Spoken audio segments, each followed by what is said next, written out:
Монгол улсын ерөнхийлөгч Сахиагийн элбэг дөрж.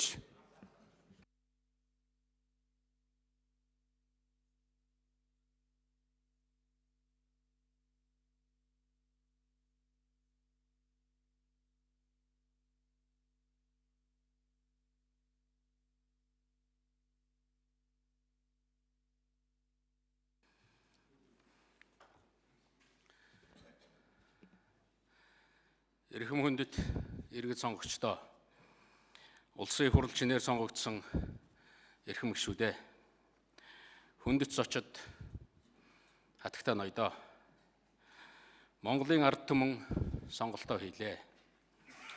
Энэ бол дээд шийдвэр. Одоо түүнийг хэрэгжүүлэх мөч эхэлж байна. Сонгуулийн шат шатны байгууллага, сонгуулийн дүнг нэгтгэж, сонгуулийн ерөнхий хороо шийдвэрээ гаргаж, улсын их хурлын гишүүнээр сонгогдсон гэж үзсэн гишүүдийн нэрсийг надад өргөн барьсан.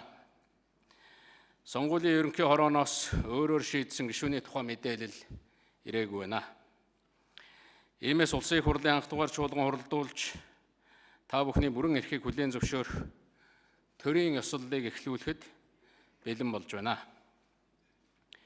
Сонгуулийн бүх шатны байгууллага энэ удаагийн сонгуулийг эмх цэгцтэй, ил тод, хуулийн дагуу сайн зохион байгуулсныг энд тэмдэглэе. Иргэд сонгогчид маань сонгуульдаа идэвхтэй оролцлоо. Сонгуулийн эрц урдхаасаа анх удаа өссөн дүнтэй гарсан. Сонгуулийн автоматжуулсан төхөөрөмж давуу талаа дахин нотлолоо. Сонгуулийн дүн гарах үйл явцыг тойрог нэр дэвшигч тус бүрээр шууд дамжуулж харуулсан нь иргэд сонгогчдын талархлыг хүлээсэн. Иргэд сонгогчдод өгсөн амлалт, тэдэнтэй хийсэн гэрээгээ шударгаар хэрэгжүүлж ажиллахыг сануулахын ялдамд дараах 5 зүйлийг давын өмнө тэмдэглэн хэлье. 1. Улсын их хурлын шинэ бүрэлдэхүүн хууль тогтоох ажлаа төрийн албаны болон хариуцлагын хуулийг хэлэлцэж батлахаас эхлээсэ гэж хүсэж байна. 2. Улсын их хурлд дийлэнх олонхын суудал авсан Монгол Ардын нам, Монгол Улсын засгийн газрыг ард түмэндээ өгсөн амлалтынхаа дагуу мэрэгжлийн, чадварлаг, ажил үүргийн давхардалгүй, хяналттай, хариуцлагатай байхаар зохион байгуулах ёстойг хэлье. 3. Төрийн албаны бүх шатанд төрийн албан хаагчдын мэргэжсэн тогтвор суурьшилтай байдлыг хадгалж ажиллах зүй ёсны шаардлага гарч байгааг энд онцлон сануулъя. 4. Өмнөх улсын их хурл, засгийн газар, орон нутгийн удирдлагын олон нийтэд хүрсэн үр дүн хэрэгжилт нь иргэдийн талархал хүлээж байгаа ажлуудыг тасалдал хийдэлгүй үргэлжлүүлэх нь манай төрт ёсны уламжилд нийцнэ гэдгийг зориуд цохон тэмдэглэе. 5. Монгол улсын уламжлалт, найрсаг, нээлттэй бодлогын залгамж чанар тууштай үргэлжлэх нь гарцаагүй. Үүнийг бүрэн эрхээ хэрэгжүүлж эхлэх энэ цаг мөчөөс хэлбэрэлтгүй нотолж ажиллахыг та бүхнээс хүсье. Монголын түүх төрийн дээд эрх мэдлийг хэрэгжүүлж ажиллах түшээ болно гэдэг бол их үүрэг хариуцлага, их нэр төр, эрхэм нийтлэг, эрх ашиг юм а.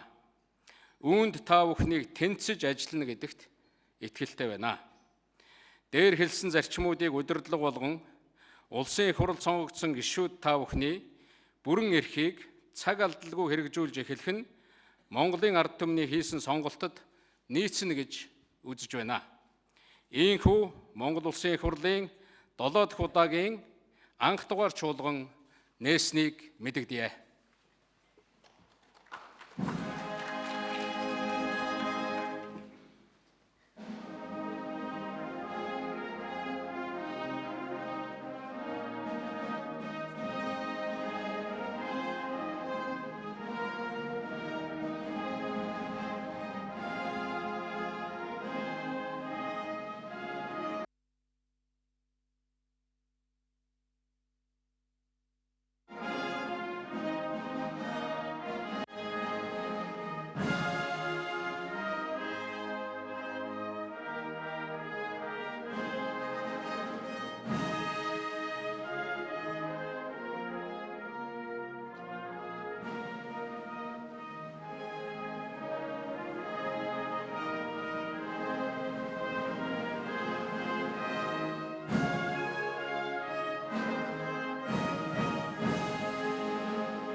За одоо хуралдааны дэгийн дагуу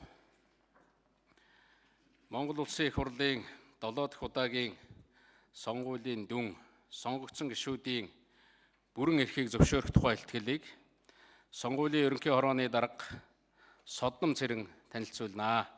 Таныг энэ дэрт урьж байна.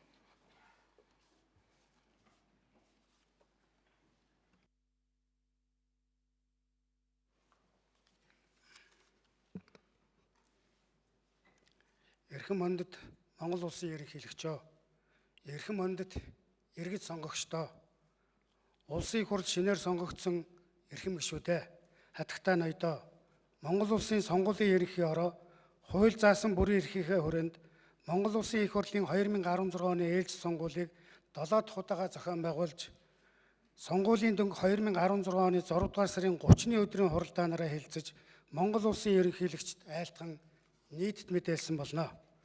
Улсын их хурлын 2016 оны ээлж сонгуулийг хууль эрх зүйн шинэ орчинд сонгуулийн олонхын тогтолцоогоор зохион байгуулж явууллаа.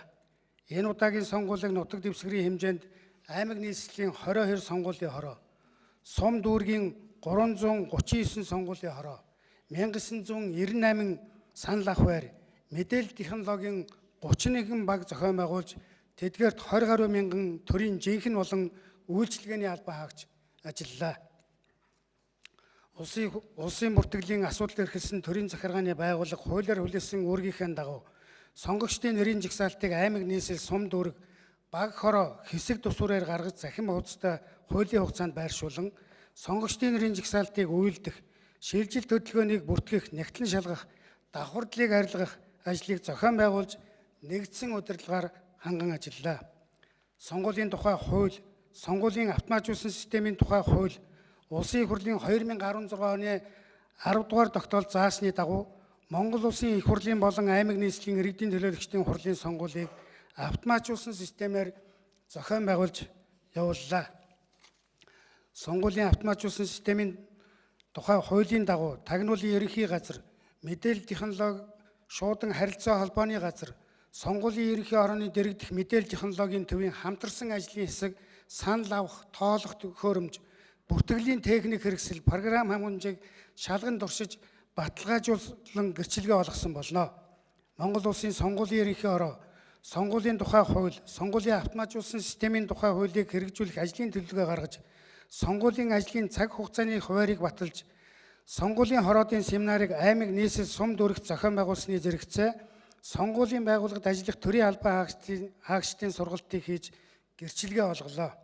Сонгуулийн хороод ээлж сонгуулийн бэлтгэлийг бүрэн хангах, сонгуулийн хууль тогтоомжийг сурталчлан таниулах, сонгогчдын боловсролыг дээшлүүлэхэд үйл ажиллагаагаа чиглүүлж, энэ ажилд холбогдох байгууллага албан тушаалтны дэмжлэг тусалцааг авч хэвлэл мэдээллийн хэрэгслийг өргөнөөр ашиглалаа. Монгол Улсын их хурлын 2016 оны ээлж сонгуулийн үйл явцыг дэлхийн улс орнууд анхааралтай ажиглан харж байлаа. Энэ удаагийн сонгуулийг ажиглахаар гадаад дотоодын өргөн бүрэлдэхүүнтэй ажиглагчдын баг бүртгүүлэн эрхээ авч ажиллалаа. Тухайлбал Америкийн нэгдсэн улс, Англи, Оросын холбооны улс, Швед, Канада, холбооны бүгд найрамдах Герман улс, бүгд найрамдах Солонгос улс, Киргиз, Австрали, Франц, Швейцар, Дани, Норвеги зэрэг 43 улс орноос болон олон улсын байгууллагаас 436 ажиглагч сонгуульд оролцож буй улс төрийн нам эвсэл Битан нэр дэвшигчдээс томилогдсон 100 гаруй мянган ажиглагчид санал ах байруудад ажиллалаа. Гадаад дотоодын 84 хэвлэл мэдээллийн байгууллагын 546 сурвалжлагч сонгуулийн үйл явцыг сурвалжлан мэдээлвэ. Монгол Улсын их хурлын 2016 оны ээлж сонгуул нь анх удаа аймаг нийслэлийн иргэдийн төлөөлөгчдийн хурлын сонгуультай хамт явагдсан. Сонгуулийн автоматжуулсан системийг бүрэн утгаар нь төгс хэрэгжүүлсэн, хөгжлийн бэрхшээлтэй иргэдийнхээ сонгох эрхийг хангахад илүү анхаарсан, саналын хуудас нь өндөр нөөцлөлтэй, баркод, баррел үсгийн хавтастай зэрэг олон шинжилгээг хэрэгжүүлсэн онцлог сонгуул боллоо. Улсын их хурлын болон аймаг нийслэлийн иргэдийн төлөөлөгчдийн хурлын сонгуулийг хуулийн дагуу зохион байгуулж явуулахад хуулиар хүлээсэн үүргээ биелүүлж оролцсон нийт төрийн албан хаагчдаа Монгол Улсын сонгуулийн ерөнхий хорооны нэрийн өмнөөс гүн талархал илэрхийлж байна.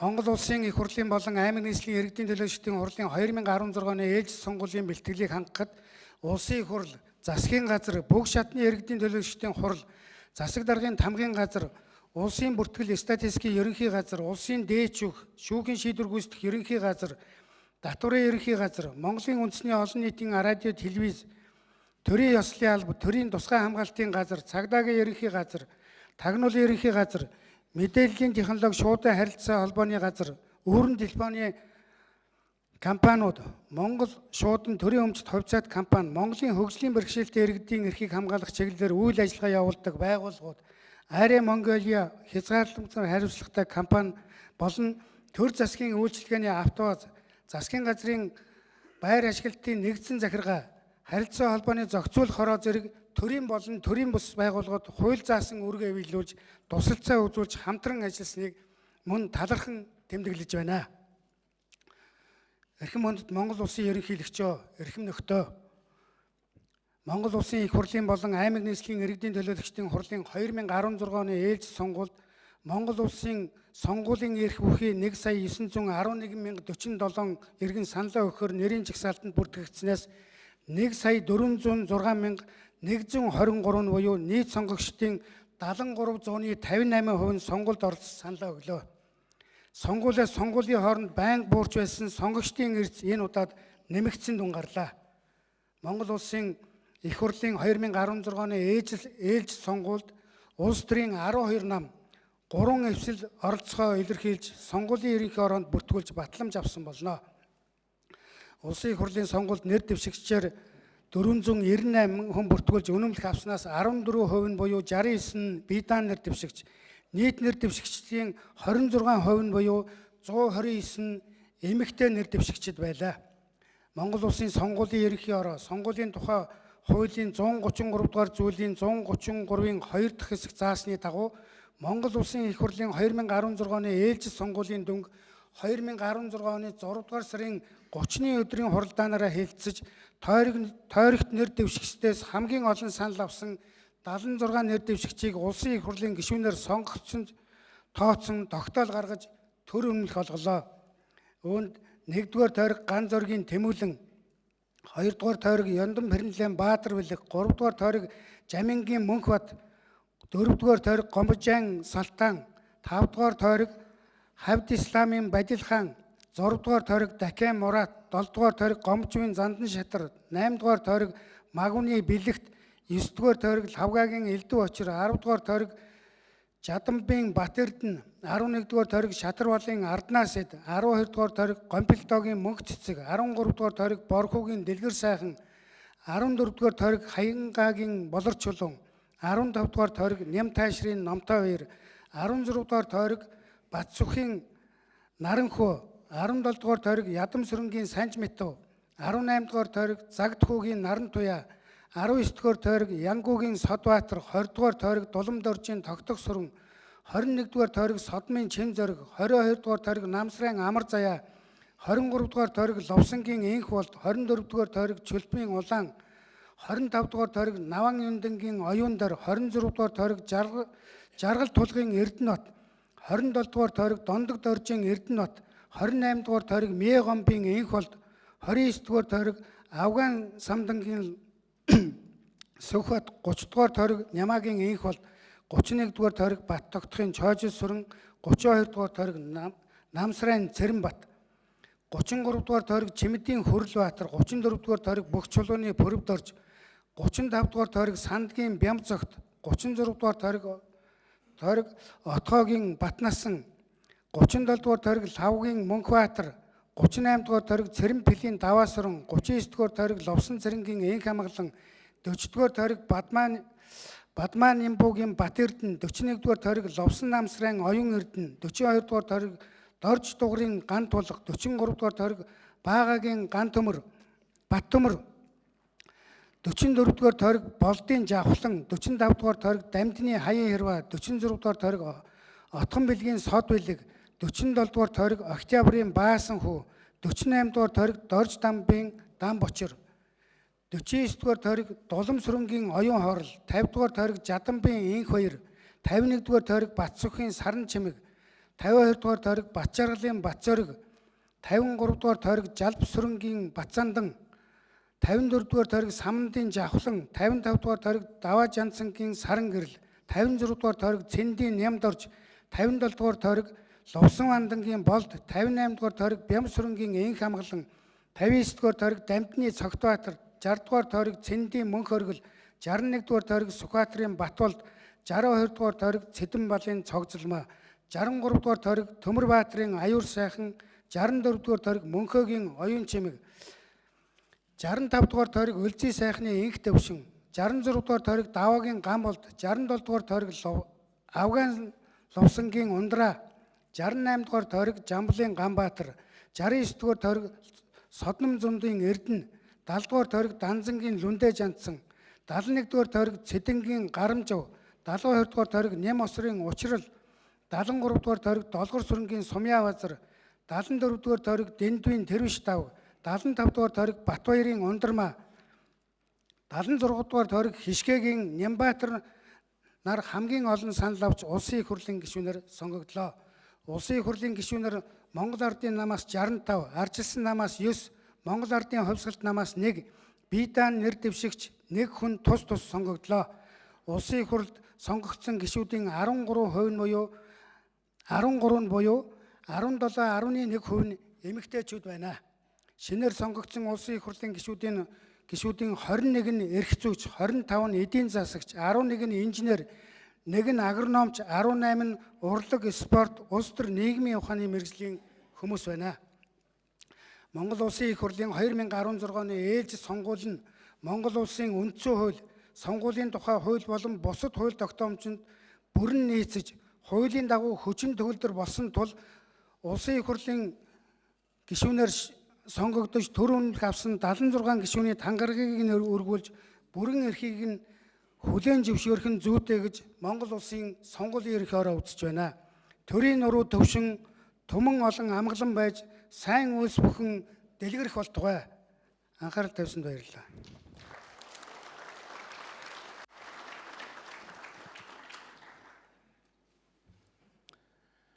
За одоо дэгийн дагуу сонгуулийн ерөнхий орооны даргын илтгэлтэй холбогдуулан асуулт асуух гишүүн байвал нэрээ өгч болно. Асуулт асуухын тулд энэ төхөөрөмжийн голын том товчийг дарж асуух юм байна гэдгийг хэлье.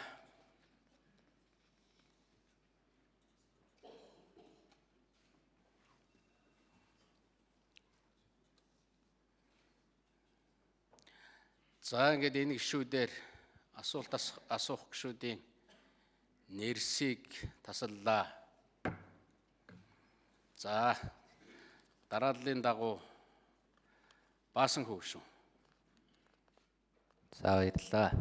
За юуны өмнө энд дахин сонгож байгаа гишүүдэд энэ өдрийн мэндийг хүргэе. Тэгээ ажилд нь амжилт хүсье. За тэгээ би сонгуулийн ерөнхий орооноос хэд хэдийн асуумаар байна. Нэгдүгээрт нь энэ хуулийн дээр төрийн болон төрийн өмчийн оролцоотой компани үүд хаалгаа чөлөөтэй нээж оруулна гэд байж байгаа. Үн төлбөргүй заалаа ашиглуулна гэх хуулийн дээр байдаг. Гэтэл өнөөдөр Эрдэнэ төлбөр жишээлбэл 51% төрийн өмчийн мөртлөө үүдэн дээр буутай 2 цагдаа тавьчиад оруулаагүй. Оруулахгүй гэсэн. А мөн Орхон аймгийн одоо тодорхой заалуудаа ашиглуулахдаа төлбөр авсан. Төлбөр өгөхгүй бол арга хэмжээг нь хийлгэхгүй гэсэн. Энэ одоо хуулиас гадуур ямар эрх дарах хэдлээд байгаа юм бэ? Энийг нэгдүгээрт асуумаар байна. Хоёрдугаарт энэ хэвлэлээр бол маш олон ингээд бодиттой бодгүй мэдэгдэхгүй асар их гүтгэлгээ явсан л да. Намайг хүртэл одоо шашны байгууллагаас гүтгэлээ санхүүжилт авсан мэтээр ингээд гүтгэл. Би бол эцсийн хүртэл явна. Тэднийг бол илрүүлэхийн төлөө. А энэ мэдчлээ ер нь бол энд одоо сонгогдсон хүмүүс ч гэсэн бас зарим нь бол хууль зөрчсөн асуудал хэрвээ илэрвэл тэрийг одоо хуулиар буцаан татах тийм боломж нь байгаа мó? Ирэх нь байгаа мó гэдгийг асуумаар байна. Өчигдөр Ардчилсан намын дарга бас мэдээлэл хийхдээ нэлээд ноцтой мэдээлэлээ л дээ. Тэр нь юу гэж байгаа вэ гэхээр сонгуулийн санал авах одоо бичгийг авсан гарын үсэг нь хуудасаасаа зөрөөд 200 300-аар зөрчсөн байна гэдэг ноцтой мэдээлэл хийгээд байна. Энэ үний юм уу? Та нар энийг шалгасан уу? Тэр үтгэл телевизээр та хоёр газар маш ноцтой зүйл гарсаа. Яагаад гэх юм бол лацын хөндөд хүмүүс одоо юу гэдгийг хуудас хийцэн асуудал гарсан гэсэн. Тэгэд энийг бол санал тоолох боломжгүй болчлоо мэтэр ярьжсэн. Тэрийг юу нь яаж шийдвэрлсэн бэ? Энийг мэдмээр байна л да. Дээрээс нь ер нь одоо энэ хэрвээ сонгуулийн одоо энэ бодлон тодорхой болох юм бол тангараг өргөсөн ч гэсэн буцаан татах эрх нь ер нь хуулийн дээр байгаа юу гэдгийг дахин нэг тодруулж өгмөр байна. Баярлалаа. За баярлалаа. Сонгуулийн ерөнхий хорооны дарга Содом Сэрэ хариулах уу? За Баасан гишүүний асуултанд хариулъя. За сонгуулийн сурчлагаа явуулж явах үед бол Баасан гишүүнээс бол ийм гомдол ирсэн. Эрдэнэ төлөвлөрийнхэн бол оруулахгүй байна гэдэг. За бид бол тэр дор нь бол Баасан гишүүнд өөрт нь хариу өгсөн. Хуулиар бол үн төлбөргөө байр гаргаж өгөх ёстой. Уулзаж цуглаан сурчлагаа хийх боломжоор нь хангах ёстой гэдгийг бол өөрт нь бас хэлсэн. За мөн Орхон аймгийн сонгуулийн хороонд бол энэ талаар мэдэгдсэн гэдгийг хэлээ. За хоёрдугаар асуулт бол өчигдрийн тэр мэдэгдлийн дараа бол бид улсын бүртгэл статистикийн газраас бол тайлбар тодруулга авсан. За энэ дээр бол ямар нэгэн тоо зөрсөн саналын хайрцагт бол илүү хууц орсон асуудал байхгүй. Энийг өчтөр орой шалгасан. За энэ мэдээлэл дээр гарсан хэвлэл мэдээлэлээр гарсан зүйлийг бол бид татаж аваад шалгасан. За ингэхдээ бол 623 машин уншигдсан саналын хуудасны тоо 623 машинаас гаргаж тоолсон саналын хуудасны тоо 720 байна гэж ийм хоёрдугаарт нь мэдэгдсэн байлээ. За энэ бид бол нэг машиных юм байна гэж ойлгож шалгасан чи хоёр машины дүнг хольж ярьсан явдал гарсан. Нэг улсын их хурлын 55 дугаар тойргийн 1-р хэсэгт бол хоёр машин ажилласан. 1-р машиных нь саналын хуудасны тоо 623, 2-р машиных нь саналын хуудасны тоо 720. За хэвлэл мэдээллийн хэрэгслээр юу гэж гарсан гэхээр 623-ыг уншаад 720 гэж тоолсон байна гэж гарсан. Хоёр машины тоог одоо хольж ярьсан юм явдал гарсан. За энэ бол одоо бид бол энийг шалгаад тогтоосоо. Энэ бол нэг машины тоо биш, хоёр машины тоо тус тусдаа тоологдсон, тус тусдаа тоологдоод сонгуулийн ерөнхий хорооны серверт бол дүн нэрсэн байж байгаа. Тус тусдаа тоологдсон. Түүнээс 623-ыг уншаад 720 гарсан юу бол байхгүй. Хоёулаа тус тусдаа машин. За бүртгэл статистикийн газраас мэдээ авахд бол 1343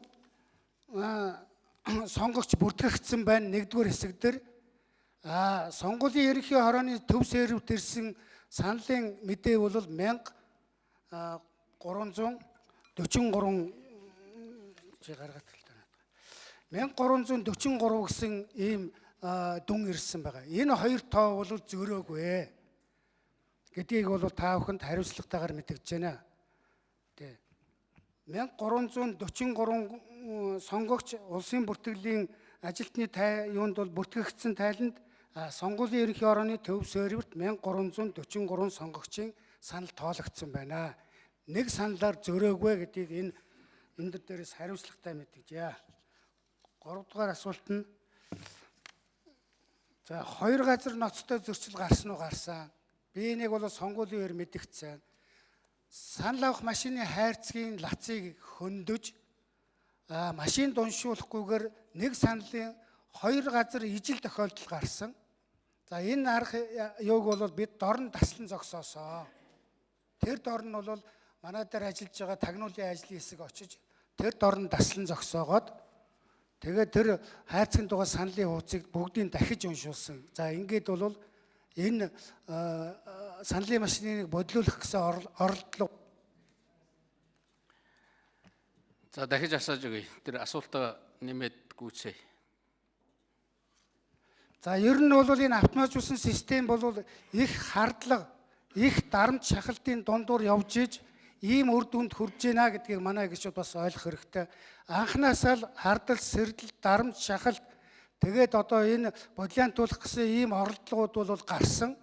За энийг бол бид бол бас сонгуулийн автоматжуулсан системийн хуулийг бариад за тууштай явсны хүчинд бол ийм үр дүн гарсан.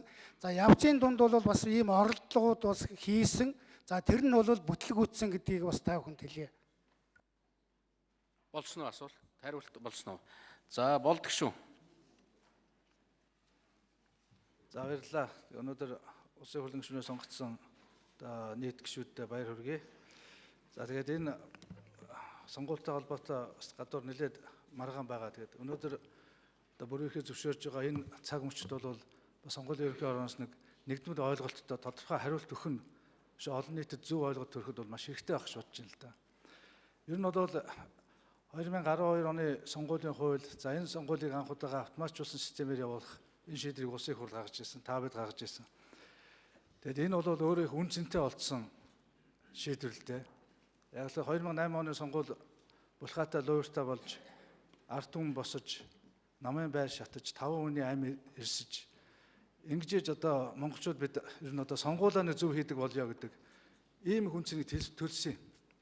Тэгээд тухайн үед үнэхээр энэ хууль бол одоо зөв хууль гаргах ёстой гэж чимдгаа бид ажлын хэсэг байгуулад энэ хуулийг бол улсын хурл дээр олон жил сараар ярьж дараа нь гарч ирснийг санаж байгаа байна. Энд бол санаачдын дотор бол миний бие байсан тэр автоматжуулсан системийг санаачилсан хүмүүсийн нэг.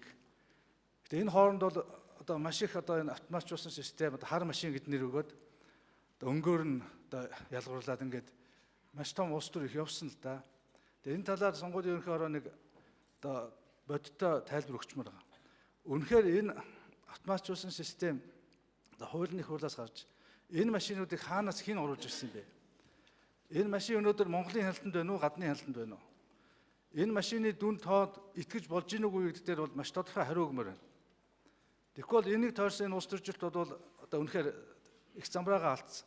Одоо миний өдөр сууж байгаа хүмүүс бол энэ 4 жил энэ машиныг тойруулж маш их улс төр хийсэн, шатаажж үтсэн. Тэгэхээр өнөөдөр бид энэгээр энэ сонгуулаа явууллаа. Энэ сонгуул бол одоо дүн нь өөрөөр гарангууд одоо нөгөө шатааж байсан, эсэргүүцсэн хүмүүс бол одоо энэ машин олж зөвшөөрөх шиг боллоо. Чимээгүй л байх шиг байна ямар ч байсан. Тэгэхээр энэ талаар сонгуулийн ерөнхий ороо бодиттой ойлголт өгөхгүй бол энэ өөрөө цаашдаа бол маш их үр дагавартай. Тэгээ ер нь цаашдаа энэ одоо машин цаашдаа энэ сонгуулаа явах болцоотой юу? Энэ програм хангамж нь бол хоцрогдсон биш үсттэй. Намайг дав санал өгж байхад бол гацж юм лээ. Тэгэхээр энэ бол үнэхээр гацдаг энэ нөхцөл байдал одоо хэр их байваа. Энэ асуудлаар тодорхой нэг хариу өгөх цаг болсон байхаа гэж бодож байна. За дээр нь одоо сүүлийн үед энэ бид чинь автоматжуулсан системийг нийт иргэдийн бүртгэлтэй холбогдуулаад үнэхээр иргэн одоо хорооныхаа хээгээр өөрөлд ямар нэгэн давхцад байхгүй. Одоо тэр гарын будахад гарныхаа будгийг ярилгаа дахиж өгөөд ийн гэж ер нь янз бүрийн асуудлууд байсан. Иргэний өрнөлтөд найдаж болохгүй байна гэдэг. Тэгэхээр энэ систем маань зөв ажилгүй. Одоо дөнгөж өнөөдөр бас л дарханд одоо нэг хүн хоёр удаа санал өгсөн гэдэг маш тодорхой жишээ баримтууд бол ярьж байна. Тэгэхээр энийг одоо та бүхэн нотлох уу? Ийм нөхцөл байдал байсан уу гэдгийг бол нэг хариулмаар байна. За мөн гуравд нь зарцааны асуудал байгаа. Гэхдээ бид бол ер нь одоо энэ чинь жижигсэн мажтаар яхад чинь бол үнэхээр зарцаа бол 2000 оны сонгуул, 2004 оны сонгуулиуд бол одоо тоймоо алдсан шүү дээ. Үнэхээр сонгуулийн дуурийн томьёо болсон байхгүй. Тэгэхээр энэ зарцаа чинь дахиад ингээд нүүчгүй. Энэ дээр яагаад арга хэмжээ аваагүй юм бэ? Энэ бол хуулиар бид бол ярьж хаасан да. Тэгтэл яагаад хаагдаг байна? Энэ дээр бол одоо та бидэнд хариу өгөх ёстой. Энэ сонгуулийн дүнд бол цаашдаа ч гэсэн зарцааны асуудал бол ямар байдлаар шийдэгдэхэд бол эргээд сонгуулийн дүндээс төлөөлөх ийм үр дагавар гарахыг бол үгүйсэхгүй. Ардчилсан намч энэ дээр бол маш одоо хариуцлагатай хандаж ер нь энэ сонгуул одоо шударгаар явагдаж, шударгаар дүн гарах, шударгаар шийдэгдэх тал дээр бол цаашдаа бол одоо зарчмын шаардлага тавих болно гэдгийг бол бас хэлмээр байна. Баярлалаа. За судам сэрэ хариулъя. За болдог шинэ асуултанд хариулъя. Энэ сонгуулийн автомат төхөөрөмжийн тухай асууж байна. За энэ бол нэгдүгээрт хуультай юм аа. Энийг одоо сонгуулийн ерөнхий ороо буруу зөв гэдэг ингээ хэлэх бол боломж байхгүй. Яг тэгэхээр сонгуулийн автоматжуулсан системийн тухай хууль 2011 онд батлагдсан. За энэ хуулийн дээр юуг заасан гэхээр сонгуулийн автоматжуулсан системийг сонгуульд хэрэглэх хэсэг шийдвэрийг улсын их хурл гаргана гэж заасан байж байгаа. Тэгэхээр сонгууль үрээр улсын их хурл хэрэглэхийг зөвшөөрсөн тогтоол гаргаж өгдөг. Тэгээ сонгуулийн ерөнхий ороо бол нэгдүгээрт бол сонгуулийн автоматжуулсан системийн тухай хуулийг хэрэгжүүлж ажиллана. Хоёрдугаарт тэр хуулийг хэрэгжүүлэх тогтоолыг бол бас бид бол бас хэрэгжилтийг хангаж ажилладаг. Ерөөсөө л энэ. За тэгээ найдвартай юу юу гэдгийг та бүхэн бол сая харлаа. Энэ бол дүнгээ бид бол зүтгэсний хүчинд бол орон даяар одоо гаргалаа. Шууд сонгуулийн ерөнхий орооны төв сэрүүт ирж байгаа дүнг шууд дэлгэцээр бол үзүүлж гаргасан байгаа. За энэ бол найдвартай гэдг нь бол харагдлаа гэдгийг бас хэлэх байна. За хоёрдугаарт за тэр хурууны хээв бол би бас л найдвартай л гэж бодож байна да. Яг тэгэхээр хурууны хээв бол манайд хамаарагддаг машин нууцын зэрэгэлтэй тагнуулын ерөнхий газрын мэдлэлт байдаг. За энэ бол би зүгээр ном хэвлэлээс уншиж яхад бол хурууны хээ давтагддаг гэсэн тийм л ойлголттой байдгийн. За энэ өөр мэдээлэл бол алга тагнуулын ерөнхий газар бол энэ мэдээллийн сан нь бол тагнуулын ерөнхий газар хадгалагддгийг.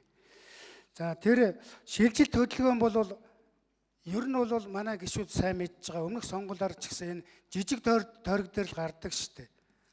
2004 оноос биш 2008 оноос өмнөх сонгуулиудад бол бид жижиг 76 ийм тогтолцоотой явж ирсэн. За энэ дээр бол ийм гомдол маргаан гардаг байсан. За энэ гомдол бол сая давтагж гарсан. Хуулиараа бол зөвшөөрөгдсөн. Сонгогч одоо санал авахаас 14 хоногийн өмнө бол одоо шилжиж болно гэж хуулийн заасан. Шилжиж очсон газараа 10 хоногийн өмнө бүртгүүлж болно гэж заасан. Нийтдээ бол 18,000 хүн шилжилт хөдөлгөөн хийлгэсэн байгаа. Нарийн тоо мэдээлэл нь бол улсын бүртгэл статистикийн газар бол хадгалагдаж байгаа. За тодруулъя.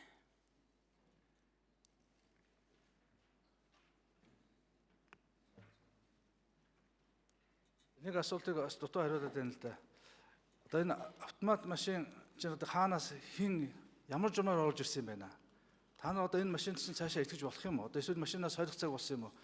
Яагаад ингэж сууж гэхээр одоо яг сонгуулийн шөнө бидний унтуулаагүй л дээ. Одоо дүн дууслаа, хяналтын доолох ингээд харьхсан чинь ерөөсөө манай өрсөлдөгч нар буюу Монгол Ардын намын одоо нэр дэвшигч мөн бие даагч бие даагч нэр дэвшигчийн одоо төлөөний хүмүүс ирээд одоо сонгуульд тоолж байгаа хэсгүүдийг дайрж орж тэр машиныг эвдлэн саналын хуудсыг авч устгах гэсэн иймэрхүү одоо дайралтууд хийгээд шүнжэнгөө түүнийг манж одоо ч бүх талаар л одоо арга хэмжээ авчиж тэгээд одоо дүүргийн байранд оруулаад нэг юм өглөө 9 цаг гэхэд дууссан л да.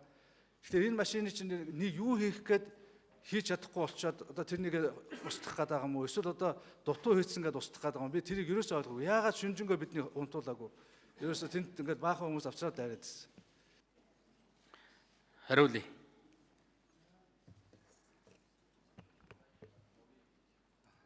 Байна уу? За автомат машиныг бол сонгуулийн автоматжуулсан системийн тухай хуулинд бол яаж сонгохыг бол тодорхой заасан байдаг л да. Тэн дээр бол сонгуулийн ерөнхий хороо техникийн сонголтоо хийгээд улсын их хурлын төрийн байгуулалтын байнгын хороонд бол танилцуулдаг ийм хуультай.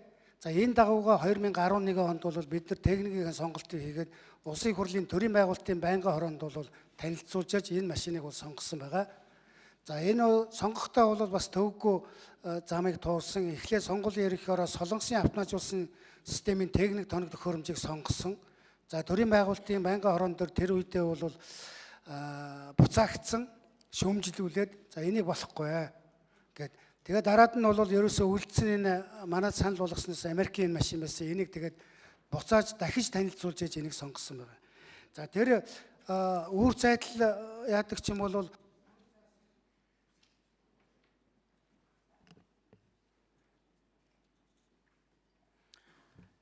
За тэр микрофоныг өгье. Тэр програм юу гэдгийг тодорхой асуулт асуугаад байна л да. Тэрэн дээр нь хяналт байдаг юм уу? Та нар харддаг юм уу? За, Содом цэрийн дарга. За тэр 50 хүртэл хөвд нь техникийн тооллого хийнэ гэд хууль заасан байгаа. Тэгээ үүр зайдал зарим нь өөр нь бол өглөө 11 12 хүртэл тоосон л доо. Нийтдээ 42% нь тоосон. За манай намуудын ажиглагч нар гарч явъя гэд шүнжэнгөө уццсан. Одоо энэ ойлгомжтой юм байна гэд хэвлэл мэдээллийн гарч буй танаа энэ хэсгийн санал авах байрууд чи гаргахгүй байна гэдэг. Ингээ бид нар бол бити гарга гэдэг ийм юу гэсэн. Дараад нь бол хэрүүл маргаан гарнаа. Бага улсуудаар нь тоолоод баталгаажуулаад гар үсгийн зуруулаад гаргах гэсэн. Ер нь бол их гомдол гарсан. Ойлгомжтой юм ингээд шүнжэнгөө ингээ байлах хэрэг байна уу юу гэсэн ийм гомдол гарч ирсэн.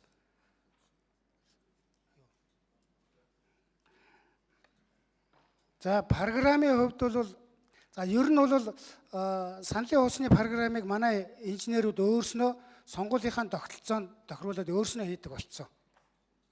За энэ жилийнхийг өөрснөө хийсэн, 13 оны ерөнхийлөгчийн сонгуулийнхыг өөрснөө хийсэн. Тэгээ ер нь цаашдаа бол өөрснөө энийг аваа явуучих боломжтой болсон. За баярлалаа. Нямдорч.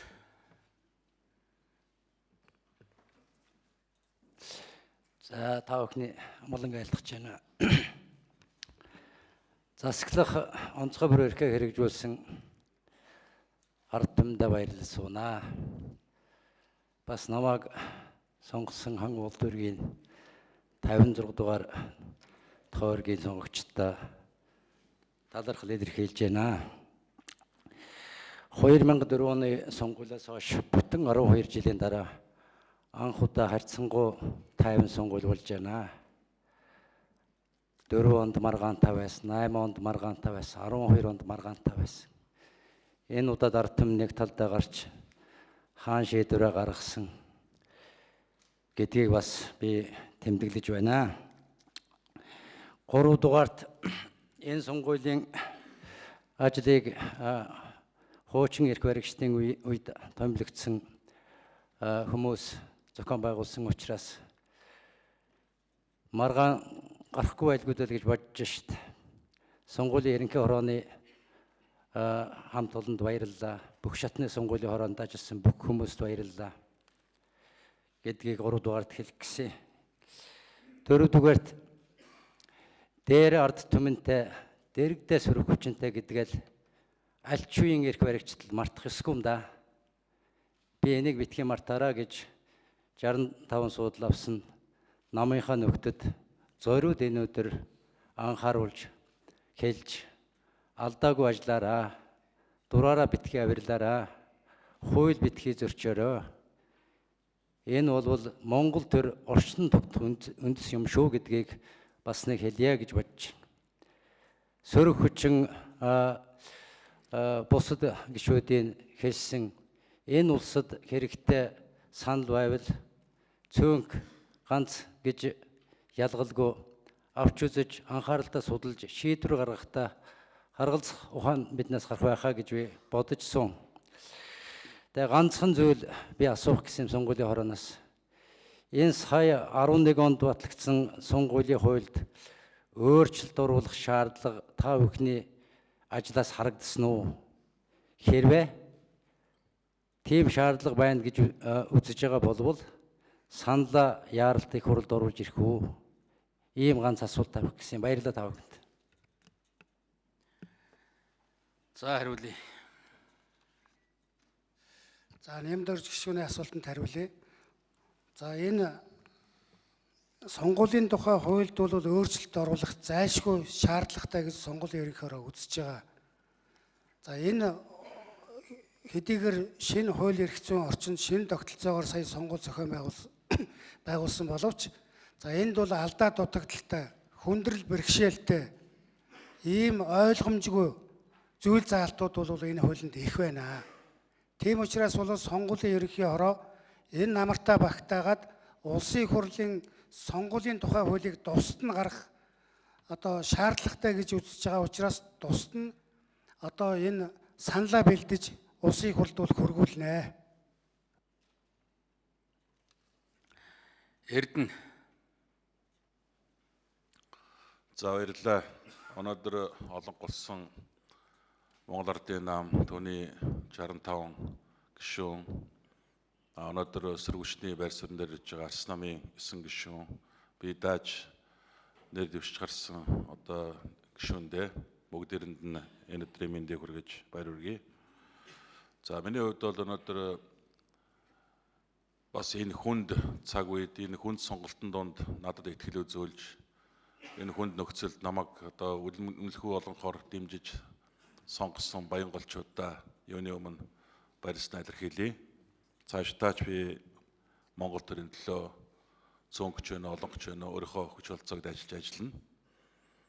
Тэгээ өнөөдөр яг нямдарч гишүүнтэй санал нэг байна. Монгол төрийн бодлого бол тасралтгүй уламжлаар явах ёстой.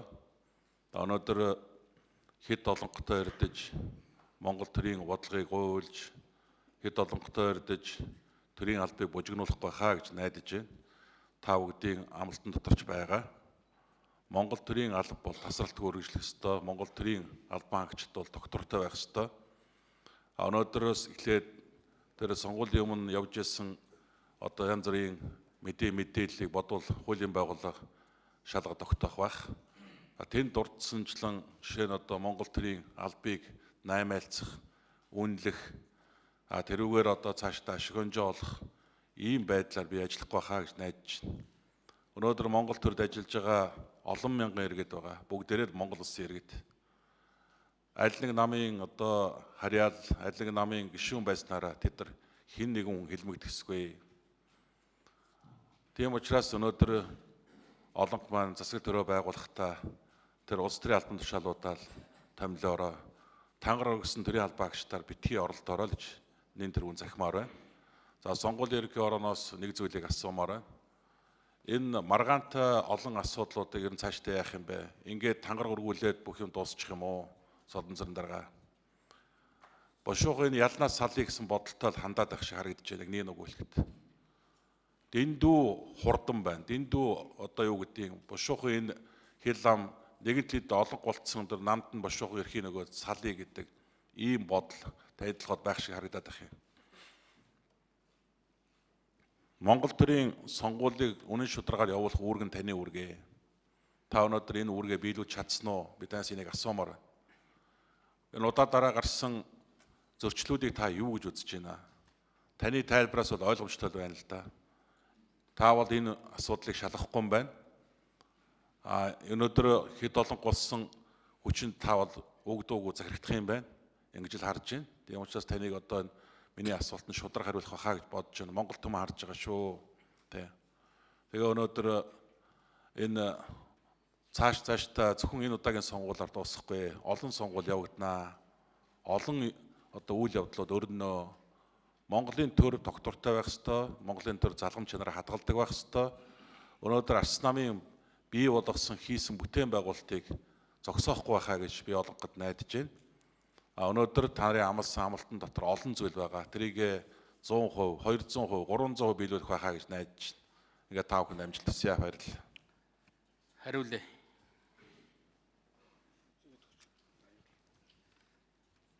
За, Эрдэнэ гишүүний асуултанд хариулъя. Ер нь бол сонгуулиар бол зөрчил гомдол гарахгүй байна гэж бол байхгүй л дээ. За харин энэ удаагийн сонгуул бол харин харьцангуй бага гомдол зөрчилтөй боллоо гэж би хувьдаа бол үзэж байна. За манай сонгуулийн ерөнхий орооч гэсэн тэгж үзэж байгаа. За энэ сонгуулийн тухай хуулийн дээр нэг зөрчил гомдлыг хэн шийдвэрлэх талаар бол шин заалтууд орцсон юм а. Уг нь бол сонгуулийн ерөнхий ороо юуг шийдэх вэ? Аймаг нийслэл сум дүүргийн сонгуулийн ороо ямар зөрчлийг шийдэх вэ гэд өмнөх хуулийн дээр бол байсан. Энэ хуулийн дээр бол зөвхөн энэ хууль заасан зөрчлийг цагдаагийн байгууллага шалгана. 117-гийн 1 дээр цагдаагийн байгууллага шалгана. За тэгээд шүүгч шийдвэрлэнэ гэд ингэ заасан. За тэр сонгуулийн хороодод байсан зөрчлийг шалгадаг, шийдвэрлэдэг эрх нь бол энэ сонгуулийн тухай хуулиар бол байхгүй болгоцсон. Тий.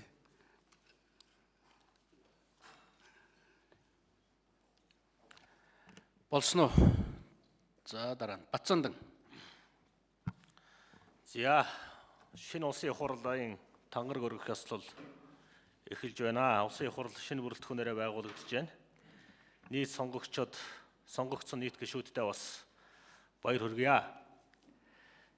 Энэ завшааныг ашиглаж бас хэд хэдэн зүйлийг хэлхийг хүсэж байгаа. Сонгуулийн ерөнхий хороо сонгуулийг шударгаар зохион байгуулснаа сая бидэнд дуулгалаа. Монгол улсын ерөнхийлөгч бас Монголын энэ удаагийн улсын хурлын сонгуул, орон нутгийн сонгуул шударга явагцсан гэж дүгнэлтээ хэллээ. Би хар машиныг ловер хийсэн гэж бодохгүй байгаа. Бас гомдолтой цөөнгүй хүмүүс байгаа. 2012 оноос хойш цөөнгүй хүмүүс хар машин ловер хийсэн тухай ярьж байсан. Хар машиныг шатаая гэдэг санаачлаг гаргаж хүртэл гудамжинд жагсаж явсан тэр хүмүүс хар машины хүчээр орж ирсэнд бас онцгойлон баяр хүргэхийг хүсэж байна. Монголын автоматжуулсан сонгуулийн систем сайн байсан, амжилттай байсан, хуулийн хүрээнд ажилласан гэдэгт би эргэлзэхгүй байгаа. Энийг хэлье. Тэгэхээр хар машиныг үзэн яддаг байсан тэр хүмүүс ахиж битгий хар машинаа шатаагаарай гэж бас захиж хэлхийг хүсэж байна.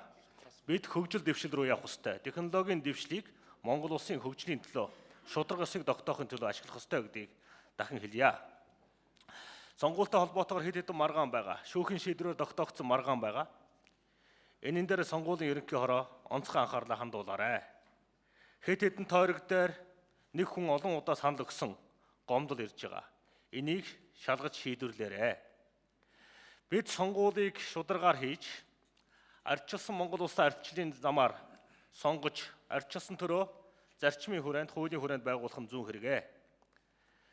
Эрх баригч болж байгаа Монгол Ардын намынханд хандаж хэдэн зүйлийг хэлье. Та бүхэн 4 жил хулгайтай тэмцэнэ гэж ярьсан. Одоо хулгайтайгаа тэмцсэн шиг тэмцээрэй. Та бүхэн сүүлийн 6 сар офшортой тэмцэнэ гэж ярьсан. Офшорчтойгоо тэмцсэн шиг тэмцээрэй. Би Ардын намын олон хос нөхдүүдэд хэлье. Эрх барихаараа эрх баригчдын нүдэн сохордог. Хэлсэн ярьснаа мартдаг гэдгийг би сайн мэднэ. Та бүхэн эх 4 жилд хэлсэн ярьсандаа эзэн болж, эцсэн уусандаа бас эзэн болж, Монгол төрийн хөгжлийг улс орныхоо төлөө хоёргүй сэтгэлээр зүтгэрэй гэж би хэлье. Эцэст нь Махатма Гандигийн хэлсэн нэг л үгийг би та бүхэн сануулахыг хүсэж байна. Эрх баригчдад цөөнхөө ойлгох, хүлээс дэвчээр ухаан хэрэгтэй байдаг юм а гэж. Сөрөг хүчинд олонхын алдаа дутагдгийг дураараа авиралтыг зогсоож чадах эрд зориг, тэмцэх чанар хэрэгтэй байдаг юм а гэж хэлсэн байдгийг. Тэгэхээр дэлхийн том философчид, дэлхийн том гүн ухаантнуудын үгийг, философиг бас санаж ажиллаа хийгэрэй гэж та бүхэнд хэлье. Бүгдэд амжилт хүсье. Баярлалаа. Өг тайлбар бий юу сая тэр нэг хүн 2 удаа санал өгсөн гэдгийг юм нэг асуулт гараа. За энэ удаагийн сонгуульд нэг хүн 2 удаа санал өгөх оролдлого хийгээгүй. За өмнөх сонгуулиар бол нэг хүн 2 удаа хурууны хийгээ уншуулах оролдлого хийгээд манай автоматжуулсан системийн програм одоо дуугарч тэр юуг бол хүлээж аваагүй. Энэ автоматжуулсан систем өөрөө хурууны хээг нэг удаа уншихаар програмчлагдсан байдаг. 2 дахь хурууныхаа хээг дарах юм бол сигнал дуурдаг. Ийм одоо програм байгаа учраас за энд бол итгэлтэй байж болно гэдгийг хэлье. Номтой баяр. За баярлалаа. Ард иргэдийнхээ итгэлийг авч сонгогдож байгаа улсын хурлын гишүүд юуны өмнө баяр хүргэе. Ард иргэдийн амьдралын хүнд нь ардын намыг сонгоход хүргэлээ. Бид хичээн ажиллах болно. Тэгээд цөөнхтөө хандаж хэлэхэд аливаа асуудалд зөвийг нь дэмжиж, бурууг нь буруушааж, улс төрийнхөө эм хэмжээг барьж ажиллана гэж итгэж байгаа. Тэгээд сонгуулийг амжилттай зохион байгуулсан сонгуулийн ерөнхий хороондоо баярлалаа. Хуулийг дээдэж үндэснийхээ нэгдлийг сахиж ажиллаж байгаа Монгол Улсын ерөнхийлөгч танд бас талархаж байгаагаа илэрхийлье. Тэгээд энэ сонгуулийн явцыг өрнөлийг харж байхад хууль эрх зүйн орчин маш ойлгомжгүй байна. Тэгэхээр сонгуулийн ерөнхий хороо маань төрийн байгуулалтын байнгын ороод удахгүй шинээр эмхлэн зохион байгуулагдах байх. Үүнэлт өгүүлэлт өгж дараагийн сонгуулийг хуулийн маргаангүй ойлгомжтой элдв эргэлзээ төрүүлэхгүй байх. Ийм байдлаар зохион байгуулах нь чухал. Энэ үүднээсээ ирэх намрын чуулганаар энэ асуудлыг намрын чуулганы үеэр бас хэлцэж тодорхой болох нь зүйтэй гэж санал байлаа. Баярлалаа. За баярлалаа. Дараагийн гишүүн Б Батэрдэн. За баярлалаа. Юуны өмнө Монгол улсын үндсэн хуулиар олгогдсон төр өрөх бүрэн эрхээ эдэлж сонголтоо хийсэн нийт иргэд сонгогчдоо баяр хүргэж та бүхэндээ сайн сайхан бүхний үзэн өрөөё. Тэгэхээр надад нэг асуулт байгаа юм. Тэр асуултны үгээр дөрвөн ч болсон хүмүүс ярьлаа шилжид хөдөлгөөнтэй холбоотой. За дээр нь хууль болсныг хийдэл байна л да. Штабт одоо ажиллаж байгаа хүмүүсийн тоонд хязгаар байхгүй учраас маш олон хүмүүс ажилласан ийм одоо санал гомдлууд бол их гарч ирсэн. Тэгэхээр энэтэй холбоотой юмыг таах хүмүүс маань сонгуулийн ерөнхиөрөө юу гэж үзэж байгаа юм бэ? Та сонгуулийн ерөнхиөрөөнд дараагуул сонгуулийн хуулинд одоо өөрчлөлт орох зүйтэй бид саналаа бэлтгэж байгаа гэж ингэж ярьлаа. Тэгэхээр зэрэг энэ мэт зүйлүүдийг жаахан гарч үзэх шаардлагатай байна гэж ингэж иргэд сонгогчдын зүгээс ер нь одоо хүмүүс бол хэлж байгаа. За дээр нь сонгуулийн зардалтай холбоотой юм ба. Харьд сонгуй зардал бол багасч байгаа гэж ингэж үзэж байгаа. Иргэд сонгогчдод бол мөнгө тараалт бол нэх одоо нөлөөлөхгүй юм байна. Иргэд хариуцлагатай сонголтоо бол хийж байна. Хийн тэр дээдэргүй ардтай мохонтой учраас. Хамгийн гол нь энэ элдвийн эрэмэран одоо зардал нэмсэн ийм имийг одоо хуулиар өшөө одоо багасгаж өгөх ийм шаардлага байна да. Тэр талаар одоо сонгуулийн хуулинд өөрчлөлтөр бол та хүмүүс ямар саналтай юу байгаа юм гэж. Тэгээд сонгуулийн хороонд сонгуулийг зохион байгуулсан бүх одоо байгууллагууд бол баяр хүрэх ёстой. Яагаад гэвэл энэ жилийн сонгуул бол улсын хурал дээр нэмэх нь иргэдийн төлөөлөгчдийн хурал хамт одоо явж байгаа учраас энэ чинь нүсэр сонгуулийн ард гарлаа шүү дээ. Гэтэл бол одоо харьцангуй маргаан зөрчил элдвээ юм бол гайгүй одоо нам тайван энэ сонгуулийг явуулчихлаа гэж ингэж би үзэж байгаа. Дээр нь бид нар энэ 2013 оны улсын ерөнхийлөгчийн сонгуульд өрсөлдөхдөө ер нь бид энэ тодорхой 3 хүн одоо нэр дэвшээд өрсөлдөж байгаагийн хувьд энэ хожимын сонгуулиудад нэг одоо үлгэр жишээ болох ийм нэг улс төрийн жудаг ёсыг тогтоогод нэг сонгуул явуулъя гэж ингэж яриалсан. Элдвийн одоо хараг үтгэлэг янз бүрийн юм байхгүй. Харьцангуй гайгүй. Тэгтэл одоо дэснийг хийж яад дэсэх үү? Тэр нэр дэвшиж байгаа улсууд биш. Ард нь одоо өрсөлдөж байгаа улс төрийн байгууллага штабын зүгээс чинь дэсгэлгүй юм байл л. Хамгийн гол юм нь бол энэ одоо сонгуулиудад нэг нэг унснаа хүлээн зөвшөөрдөг дахимаа өгдөг улс шиг ингээд ноцолдоод байлгүй нэгэнт одоо ард түмэн сонголт хийсэн байх юм бол тэрийг хүлээн зөвшөөрдөг ийм нэг соёлыг тогтооё гэсэн. Энэ бол үндсэндээ би тогтчлоо гэж ингэж үзэж байгаа. Одоо энэ 12 оны сонгуулийн 16 оны саяын одоо сонгуулийн дараа бол энэ голлох одоо улс төрийн намын удирдлагууд бол дор нь одоо мэдээлэл хийлээ шүү дээ. Одоо ийм л байх хэрэгтэй. Энийг л одоо бид нар ямар 16 оны сонгуулиар энэ асуудлууд дуусгах гэж байгаа ш. Дараагийн олон сонгуулиуд байж байгаа учраас энэ улс төрийн хүрээнд бол нэг ийм журамтай, жудагтай нэг асуудлыг энэ ард түмнийг одоо өмүүлээд бүжигнүүлээд байлгүй. Энэ одоо байдлаар нь явуулах бол туйлын чухал энэ их сайн ололт боллоо гэж би ингэж үзэж байгаа. Тэгээд одоо энэ олон зөөн хөрөө мэдээж энэ парламент бол үйл ажиллагаагаа явуулна. Өнөөдөр улс орны байдал амьдрал ямар байгааг бид бүгд мэдж байгаа. Тэгэхээр тийм учраас бол ер нь одоо бүгдээрээ л хамтраал одоо хичээ зүтгэж энэ хүнд байдлын ард талд гарах хэрэгтэй. Энэний төлөө одоо түрүүний хэлсэн гишүүдтэй бол би санал нэг байгаа. Дэмжиж байна. Ингээд та бүхэндээ амжилт хүсье баярлалаа. Хариулъя.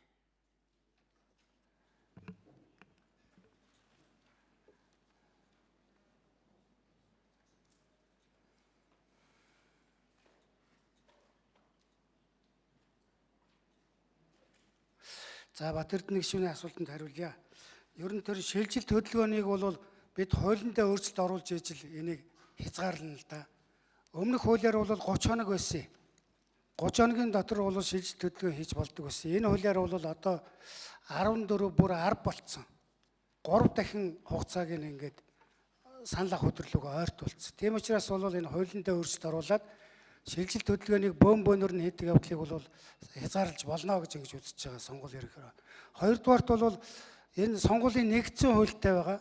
Энэ нэгдсэн хууль бол их төвөгтэй юм байна сонгуул зохион байгуулах. Тийм учраас улсын хурлын сонгуулийн тухай хууль, аймаг нийслэлийн иргэдийн төлөөлөгчдийн сонгуулийн тухай хууль, ерөнхийлөгчийн сонгуулийн тухай хууль нь тус тустай байх нь зүйтэй гэж сонгуулийн ерөнхиөрөө бол үзэж байгаа. За энэ саналаа бол даруй боловсруулаад улсын хурлд бол хөрвүүлнэ. Бямцогт За та бүгдийнхээ амгалан айлтгая. За юуны өмнө бас Монгол Ардын намд итгэж саналаа өгсөн нийт монголчуудаа түүн дундаас бас намайг сонгосон ховдчуудаа баярлснаа илэрхийлье. Монгол төр төвшин түмэн олон манаас амгалан байх ийм боломж бас бүрдэж байгаад баяртай байгаа. 2000 оны сонгуулиас хойш анх удаа Монгол улсын хууль тогтоох дээд байгууллага маань 76-уулаа 100% одоо тангараа өргөх гэж байна. Тангараа өргөх гэж байна. Монголчууд бас эвтэй байх ёстой. Эвтэй байх ёстой. Тийм болохоор мэдээж одоо сонгуулийн маргаан жижиг сажиг асуудал байхыг үүсэхгүй. Энэ асуудлыг хууль хяналтын байгууллага нь хууль заасан хугацаанд шийдэгдэх байхаа. Монгол төрийн бодлого залгам чанартай Монгол төрийн бодлого тогтвортой үргэлжлэх ёстой. За өнгөрсөн 4 жил бас тийм амар 4 жил байгаагүй. Монголын ард түмний хувьд ч тэр ирэх барьж байгаа олонх байсан нөхдийн маань хувьд тэр ялангуяа улсын хурд цөөнх болсон 26 гишүүнтэй Монгол Ардын намын бүлгийн хувьд бас тийм амар 4 жил байгаагүй. Бүлгийнхаа одоо 26 гишүүн за 30 гишүүндээ бас баярлсан талархснаас илэрхийлэх ёстой байхаа гэж бодож байгаа. За хар машинд итгэдэггүй хар машиныг бас эсэргүүцэж байсан хүмүүс хар машин чи асуудалгүй байгаад одоо эргэлзээшин тайлэгдсан бизээ гэж асууж байна. Бас манай нөхдүүд ярьж байна. Хар машинд Монгол Ардын намын одоо гишүүд биш Монголын ард түмэн итгэдэггүй байсан. Монголын ард түмний эргэлзээг бид нэр тайллаа. Энүүгээр бас энэ сонгуул ач холбогдолтой боллоо гэж үзэж байгаа. 2012 оны сонгуулиас хойш Монгол улсын өнцөг булан бүрт ард иргэд сонгогчтой уулзах бүрт хар машин чинь лууртай байна. Хар машин чинь худлаа тоолдог юм байна гэдэг асуудлыг ярьдаг байсан. Энийг бид нэр энэ чуулганы танхим дуу хоолойгоо илэрхийлдэг байсан. Энэ ч үүднээ сонгуулийн хуулинд өөрчлөлт оруулахад хар машины тооллогыг давхар одоо хяналтын тооллого гараар хийе гэж шахаж шаардаж байж нэлээд олон жил зүтгэж байж тэр хар машин шиг шатааж хүртэл үзэж байж өнөөдөр хар машиныг 50 хүртэл хувийн гараар тоолохор болсон. Энэ тоолгын үр дүнд хар машин гар тоолгын одоо зөрүү гарсангүй энэ хар машинд бол итгэж болох юм байна гэдэг итгэл ард түмэн төрсэн ард түмний хар машин итгэдэггүй эргэлзээ тайлагдсан. Энэ бол бас бидний ажлын үр дүн байсан. Үр дүн байсан. Энэтэй холбогдуулж сонгуулийн ерөнхий хороо маань цааш бас энэ хар машинаар саналын хуудсыг тоолох асуудал дээр одоо ямар байр суурьтай байна вэ? Би бол цаашдаа байнга гэж тоолж явах ёстой. Хүндрэлж гарсангүй. Тэгэл хар машинаар тоолчоо дараад нь давхар гараар тоолол цаг алдаал тэгэл баахан зөрүү бодлоон гарна. Гараар тоолж байгаа усч бодлоон туулна гэж ярьж байсан. Бодлоон гарсан уу? Зөрүү гарсан уу? Цаашдаа бас яг энэ хар машинаар тоолох асуудлаа ямар байдлаар шийдэж бодож байгаа вэ? Энэ дээр сонгуулийн ерөнхий хорооны байр суурийг бас саналыг сонсё.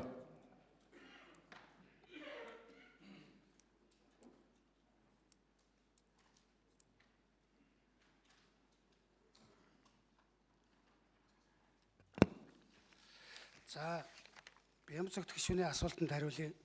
Би түрүү хэлсэн. За энэ сонгуулийн автоматжуулсан систем дээр бол сонгуулийн ерөнхий хороо бол улсын их хурлаас баталсан хууль тогтоолыг л хэрэгжүүлж байгаа. Түүнээс бол бид бол энэ дээр бас энэ улсын их хурлаас нэгэнт батлагдсан сонгуулийн автоматжуулсан системийн тухай хууль түүнийг хэрэгжүүлэх улсын их хурлын тогтоолыг бол бид нар бас яаж хэлэх боломжгүй л дүгнэж ер нь бол энэ автоматжуулсан систем рүү бол хөгжингүй орнууд явж байна. Тэгэхээр бид нар бол бас хоцорч болохгүй л дээ. Зарим нь бол одоо e-voting system гэдэг электрон санал хураалт руу орцсон улсууд бас байна. Манайх тэр хэмжээнд арай хүрэх болоогүй саналын хуудасаа уншуулдаг энэ технологиороо л явж байгаа. Энийгээр нэг хэсэгтээ явсан дээр л гэж ингэж бодож байгаа. Тий. За техникийн тоолгын хувьд бол нийтдээ 1998 санал авах байрны 840-т нь хийсэн техникийн тоолгыг. Нийт хувь нь бол 42% байгаа. 50 хүртэл гэж байгаа шүү дээ. Түүний 42%-д нь хийсэн. За ямар нэгэн зөрчил гомдол бол гараагүй. Бид бүх аймаг нийслэлийн дүүргийн сонгуулийн хороодоос мэдээгээ авсан. За гомдол нь яасан гэхээр зэрэг ажиглагч нар бол гарна сэтгүүлчд гарна гэсэн юм гомдол техникийн тооллого хийж яхад шүнжэнгээ гарсан энэ бол. Өөр бол тэгж ингэж зөрлөө ингэж бодиллаа гэсэн ийм бол гомдол ерөөсөө гараагүй. За ингээ ер нь цаашдын хуулийн хэллэгээр нь ярьж ямаар байгаа маа. Тэр царцаа гэдэг хуулийн хэллэг ерөөсөө байхгүй шүү дээ.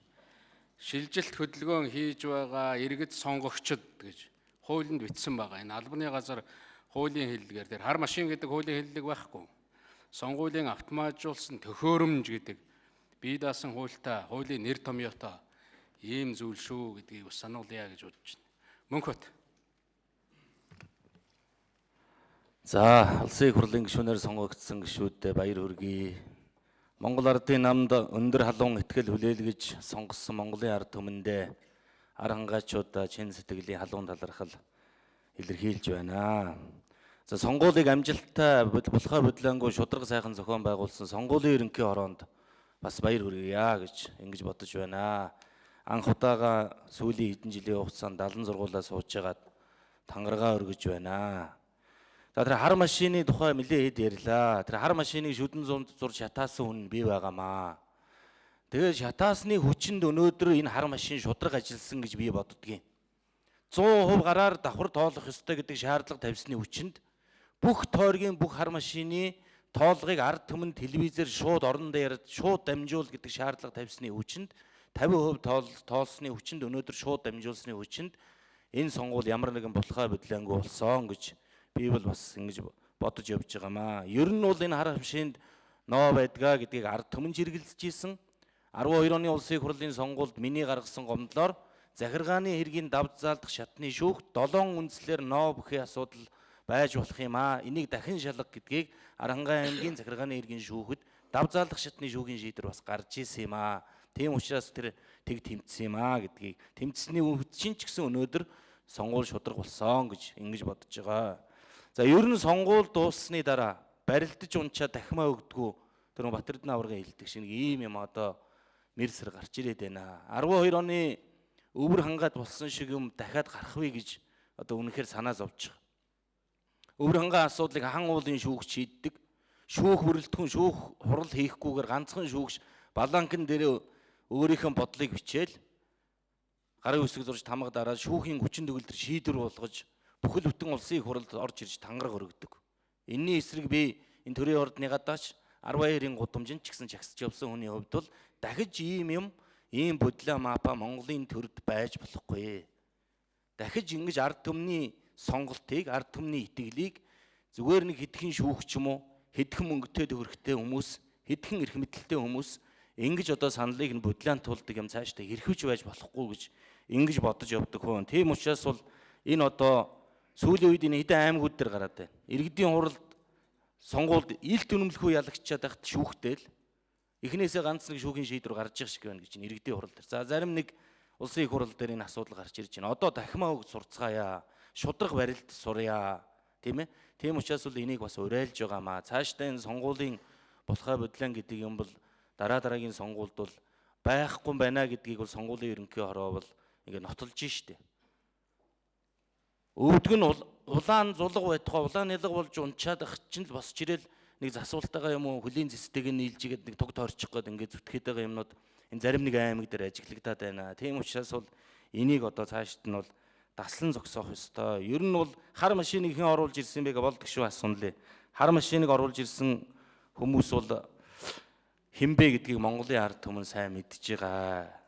Өнгөрсөн 4 жил ирэх баригчдын маань бүрдүүлсэн сонгуулийн ерөнхий хороо баталсан сонгуулийн хууль оруулж ирсэн хар машинаар сонгуул хийсэн. Харин сөрөг хүчин хяналт тавь сайн тэмцсэний хүчинд сонгуул болохоо бодлоонгүй боллоо гэж ингэж бодож байгаа. Тийм учраас сонгуулийн ерөнхий хороо дахиад энэ өвөр хангаа 12 оны сонгуулийн өвөр хангаа шиг ийм юм болох вэ гэж би үнэхээр санаа зовж байгаа.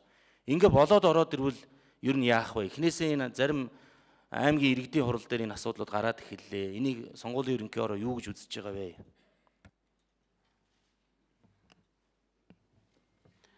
За хариулъя.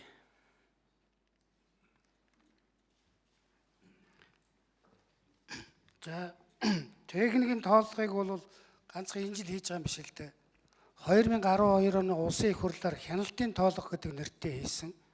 Тэгэхэд бол зөрүү гараагүй. 2013 оны ерөнхийлөгчийн сонгуулиар бүх сум дүүрэгт хяналтын тоолго хийсэн. Зөрүү гараагүй. За энэ удаагийн 16 оны улсын их хурл аймаг нийслэлийн иргэдийн төлөөлөгчдийн хурлын сонгуулиар бас хийлээ зөрүү гараагүй.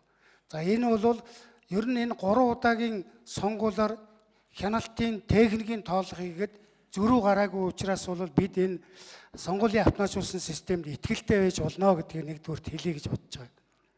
За хоёрдугаарт энэ бид бол бас хуулиар барина л да.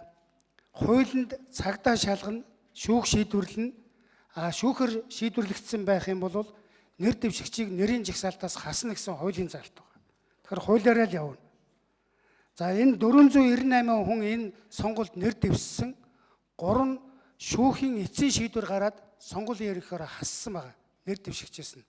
Яагаад гэвэл үндсэн хуулинд шүүхийн шийдвэрийг бүх шатны шүүх бусад этгээд заавал биелүүлнэ гэсэн юм заалт байдаг. Тийм учраас бол та бид бол шүүхийн шийдвэрийг л барьж ажиллах ёстой л гэж би үзэж байгаа.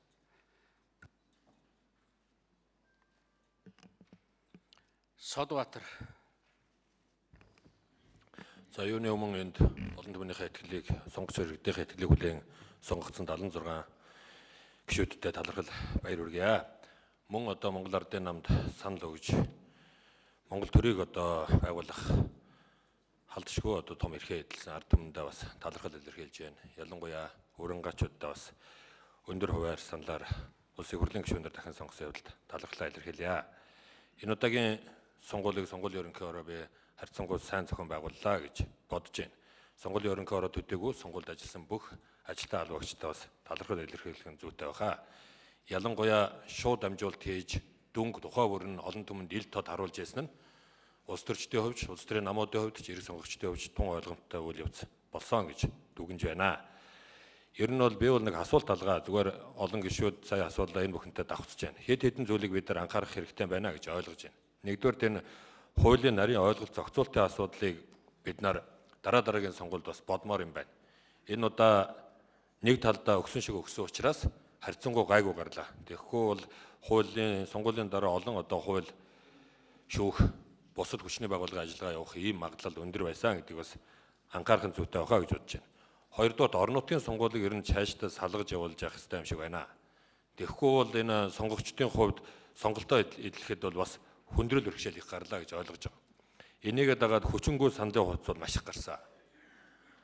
Нэг сандлын хуудас хүчингүй болгочоод дахиад авдаг, тэрийгээ дахиад хүчингүй болгочдөг. Ингээ 3 дахь авах хэрэг байдгүй.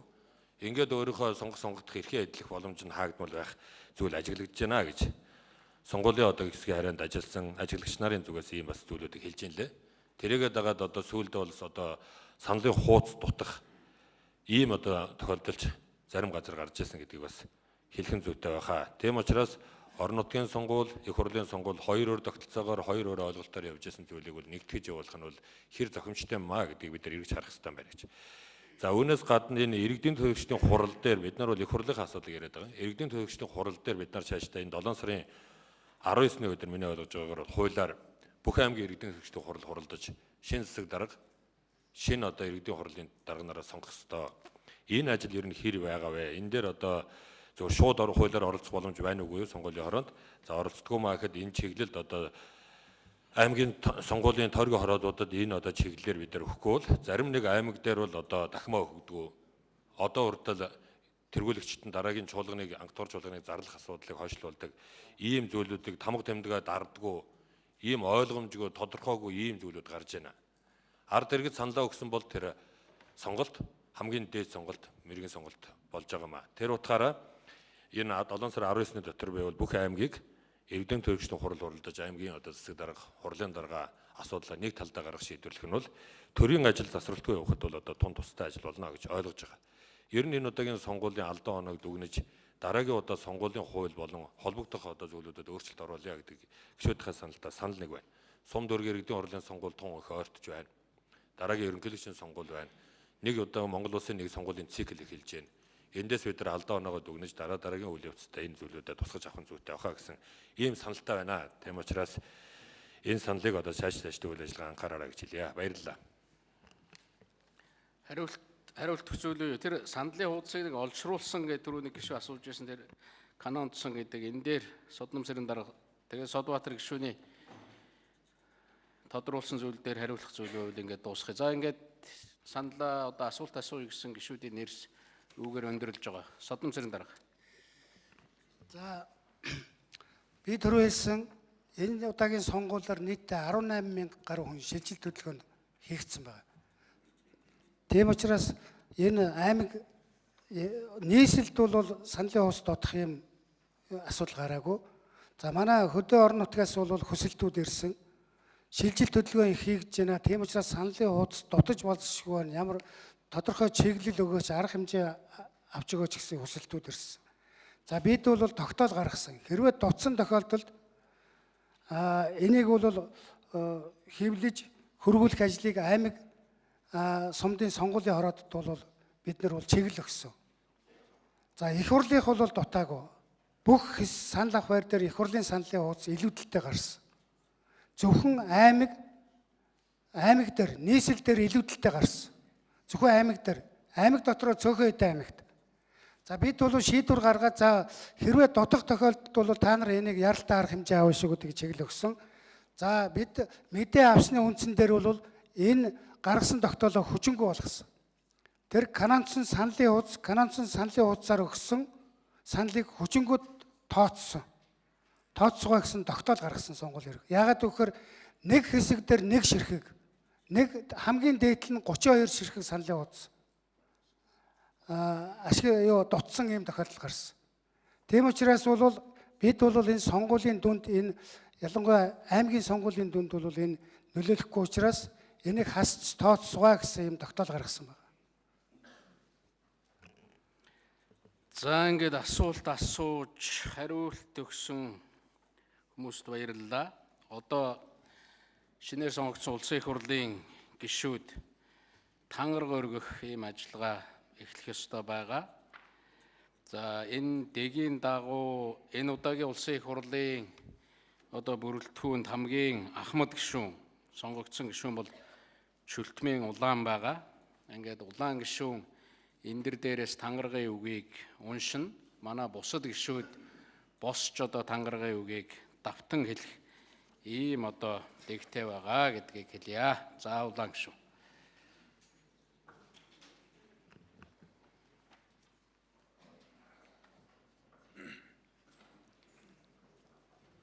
Монгол улсын их хурлын гишүүн би ард түмнийхээ элчийн хувьд нийт иргэн улсын ашиг сонирхлыг эрхэмлэн төрийн хуулийг дээдлэн сахиж гишүүний үүргээ чин шударгаар биелүүлэхэ тангаргалъя.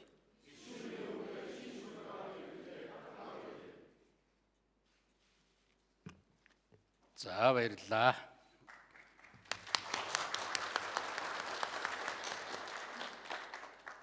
За тангаргаа өргөж бүрэн эрхэн эхэлж байгаа улсын их хурлын нийт гишүүддээ ард түмнийхээ нэрийн өмнөөс иргэд сонгогчдийнхоо нэрийн өмнөөс баяр хүргэж хамгийн сайн сайхныг дахин хүсэн өрөөё.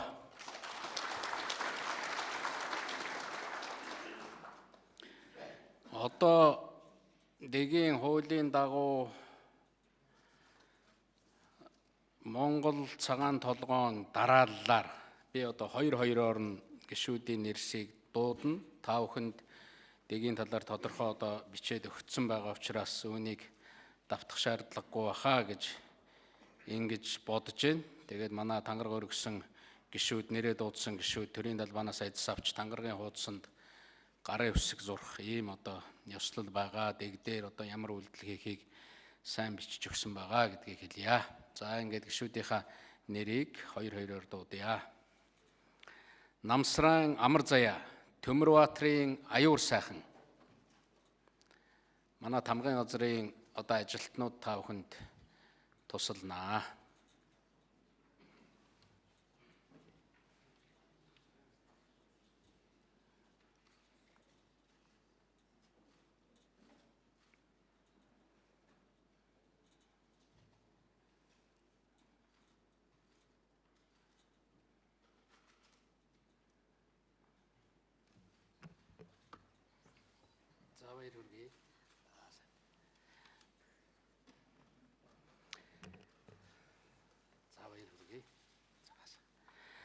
Октябрийн баасан хүү Ёндон Пэрнлэн Баатар бэлэг.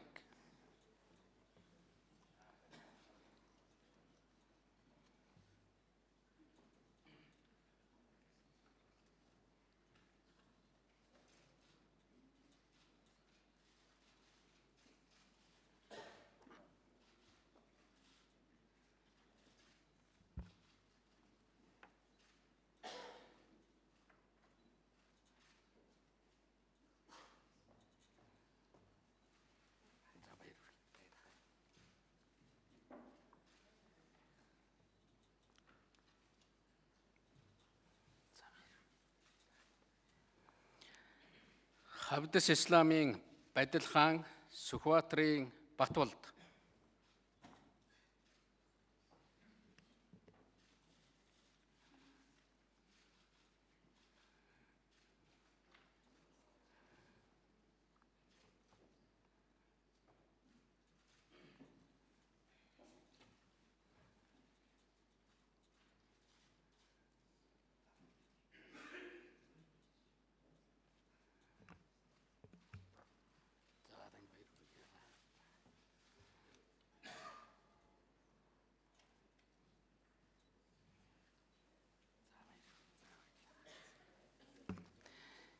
Жамбал сүрэнгийн Батцандан Батжаргалын Батзориг.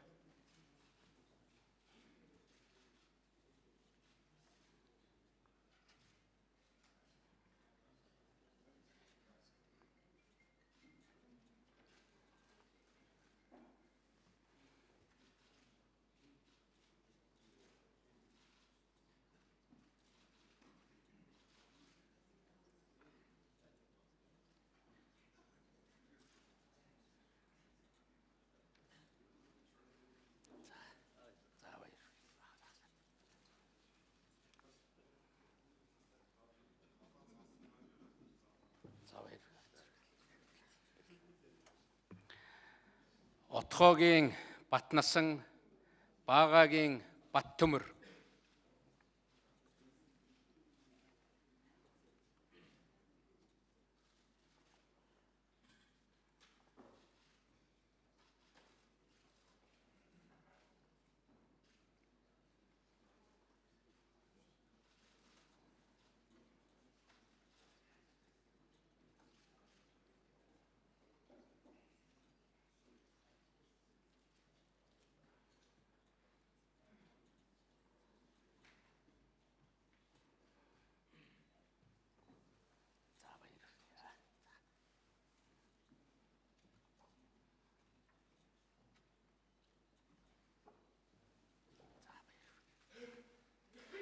Бадман Ямбуугийн Батэрдэн Жадамбын Батэрдэн.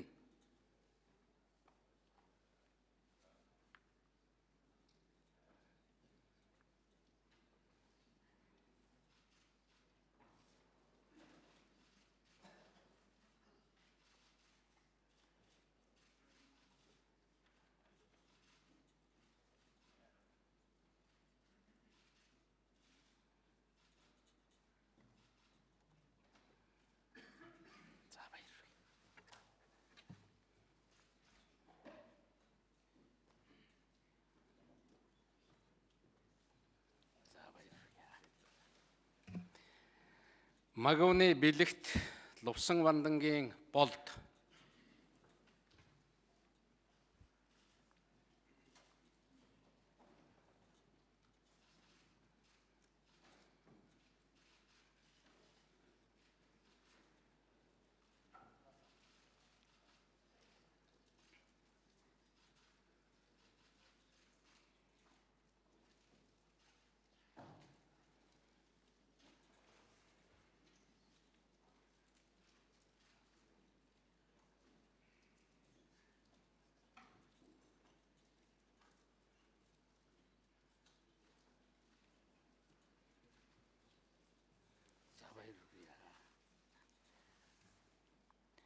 Хаянгагийн Болор чулуун Сандгийн Бямб цогт.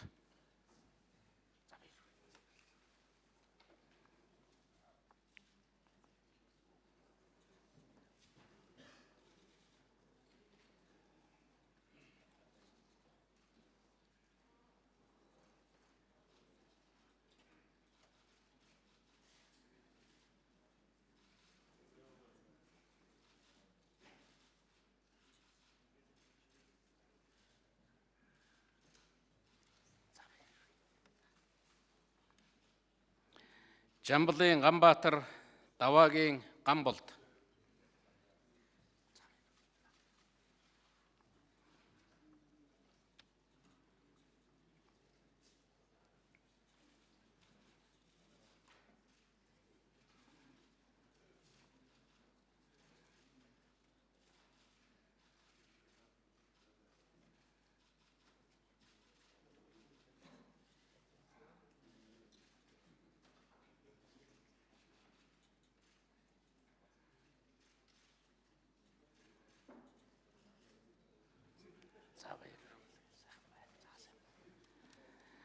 Дорж дугуурын Ган тулга, Цэдэнгийн Гарамжав.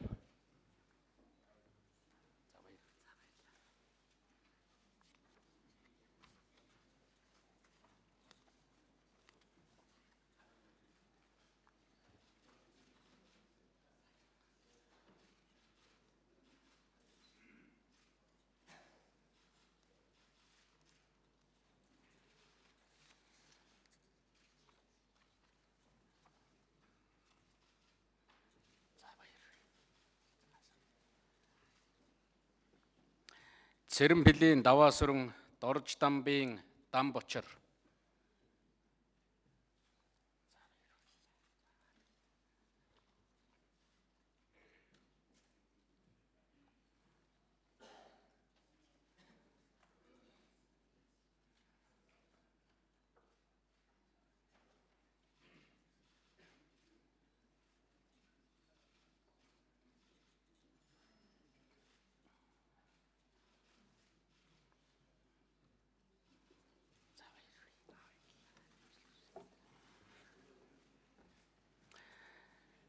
Борхүүгийн Дэлгэр сайхан Болдын Жавхлан.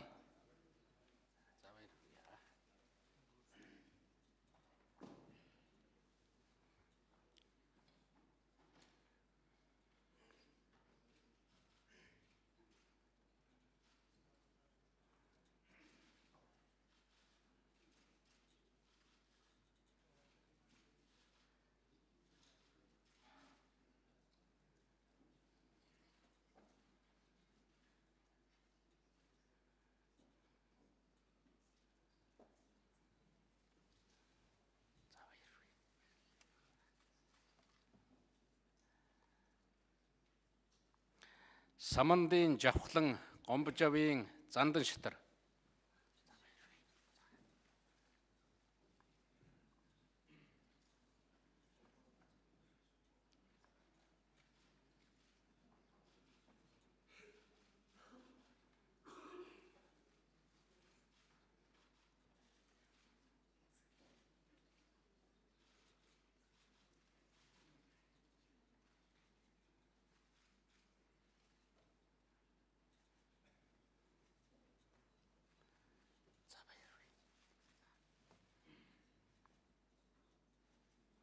Данзангийн Лүндэ Жандсан, Лагвын Мөнхбаатар.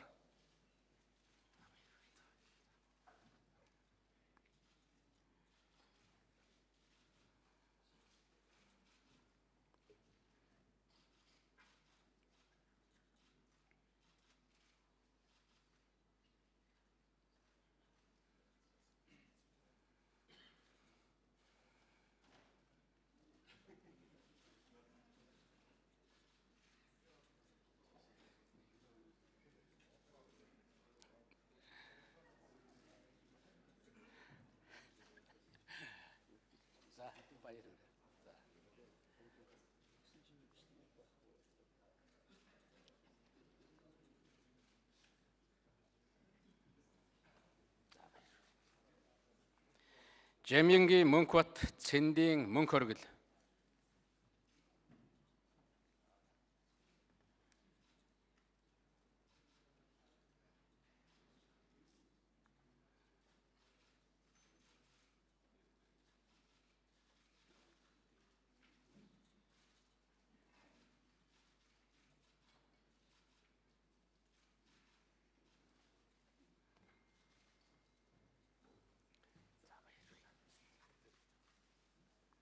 Гомпилдогийн Мөнх цэцэг, Дахин Мурат.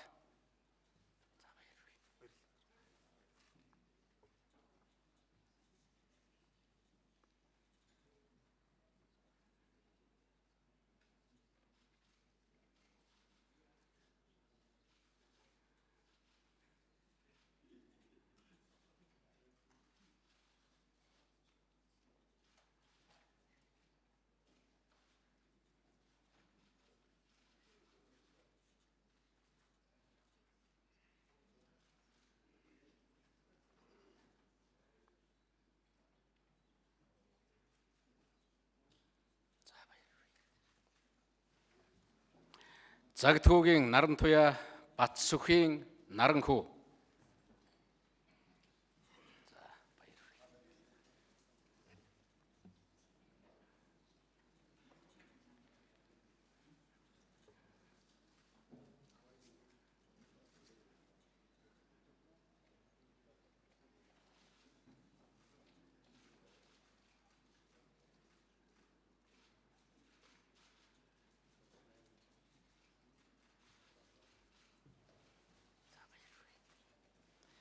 Нямтаашрын Номтой баяр Хишгээгийн Нямбаатар.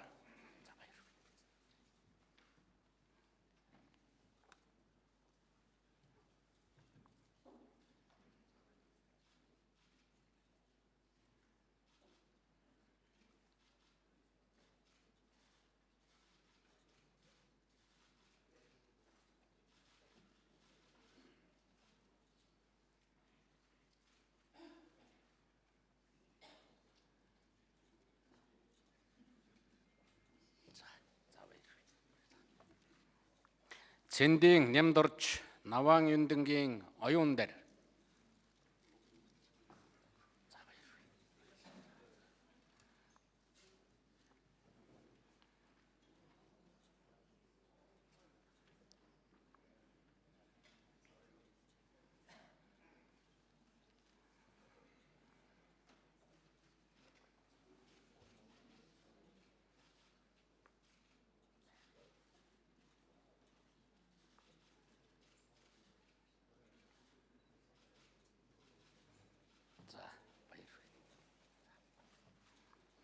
Дулам сүрэнгийн оюун хорл Мөнхөөгийн оюун чимэг.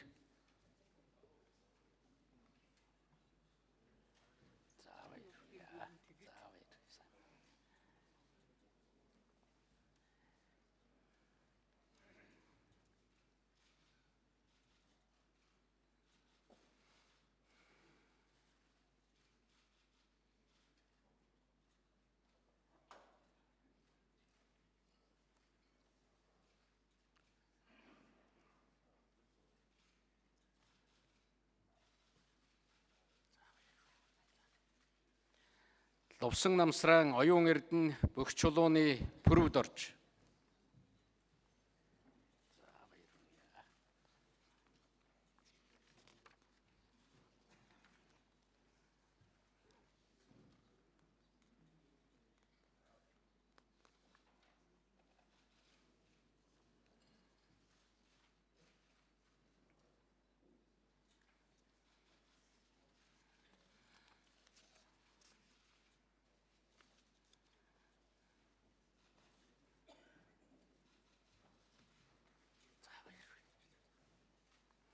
Шатар балын Арднаас эд Ядам сүрэнгийн Санж Метав.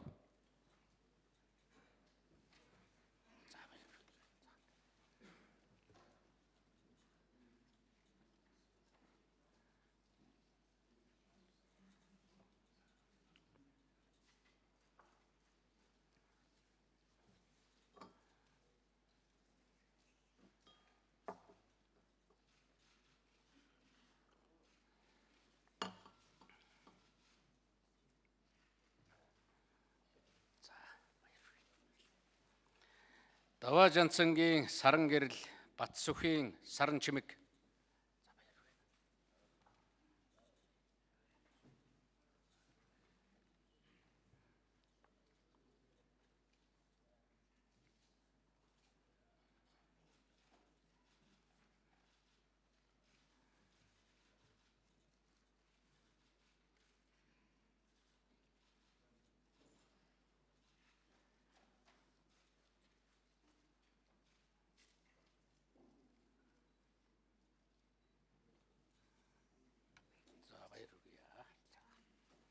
Янгуугийн Содбаатар Отхон бэлгийн Сод бэлэг.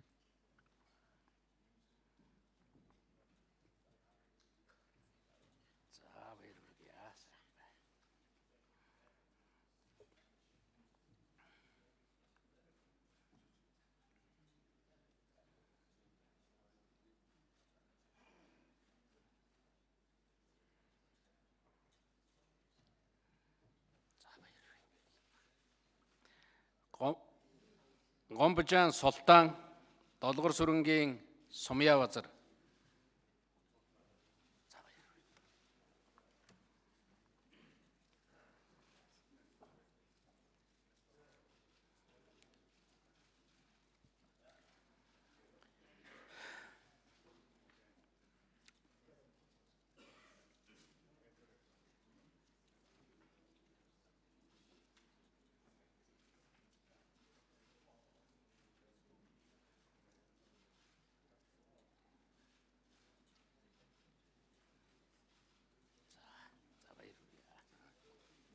Агван самдангийн Сүхбат, Дулумдоржийн Тогтох сүрэн.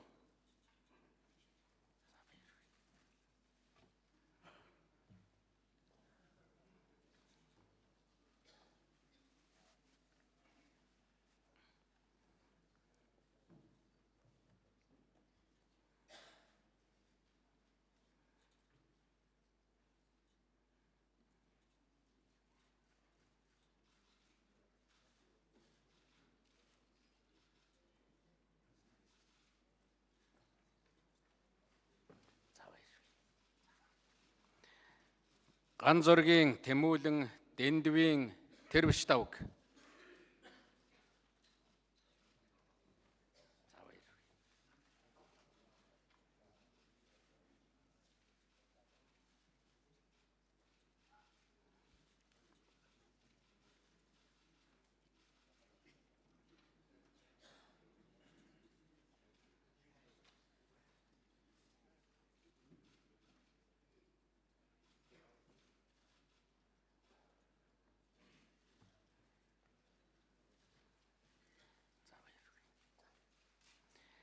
Чүлтмийн Улаан, Батбаярын Ундарма.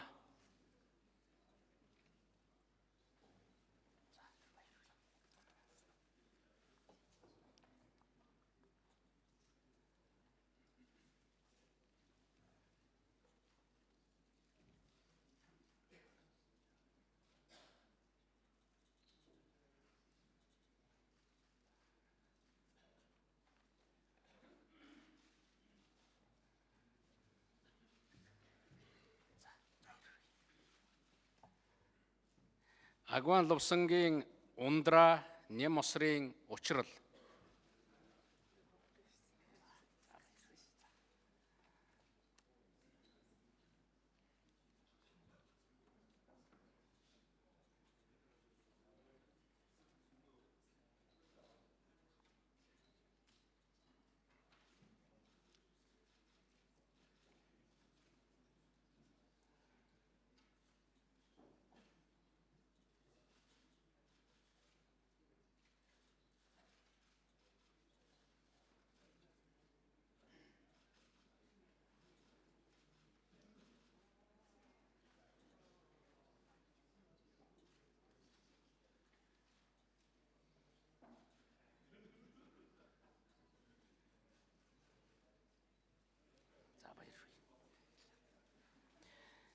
Дамдны Хаян Хэрва, Чимдийн Хүрлбаатар.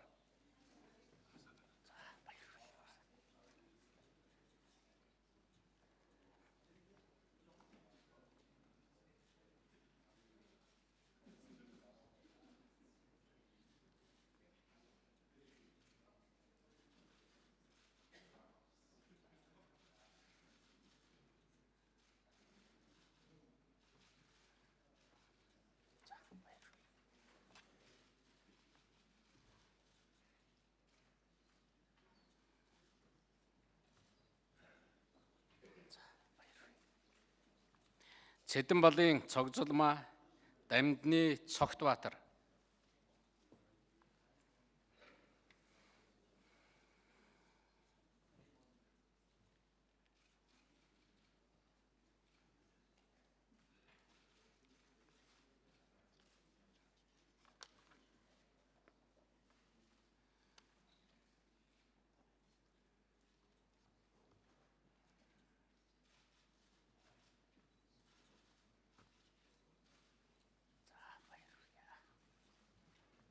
Намсран Цэрэнбат, Содномын Чин зориг.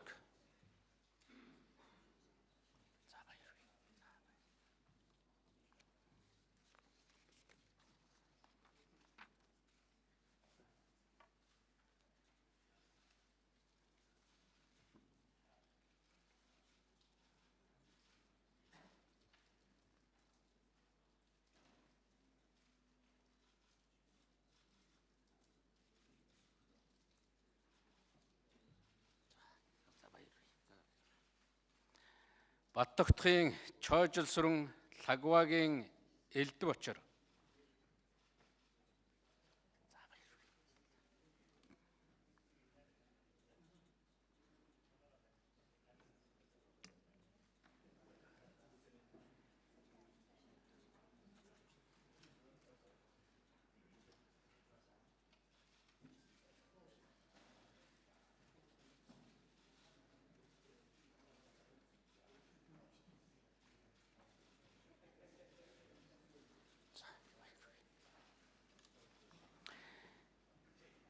Бямбсүрэнгийн Энк амгалан Лувсан цэрэнгийн Энк амгалан.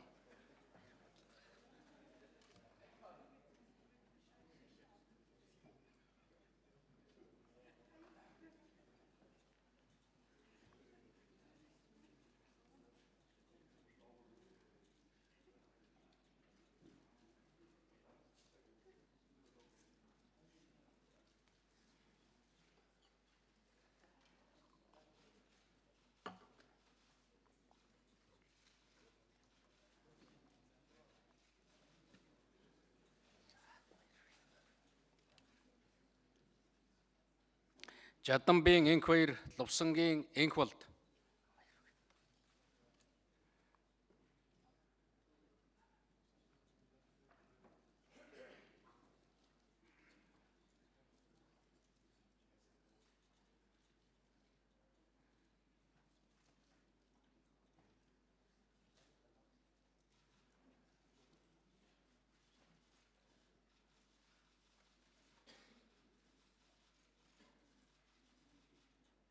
Миегомбын Энк болд, Нямагийн Энк болд.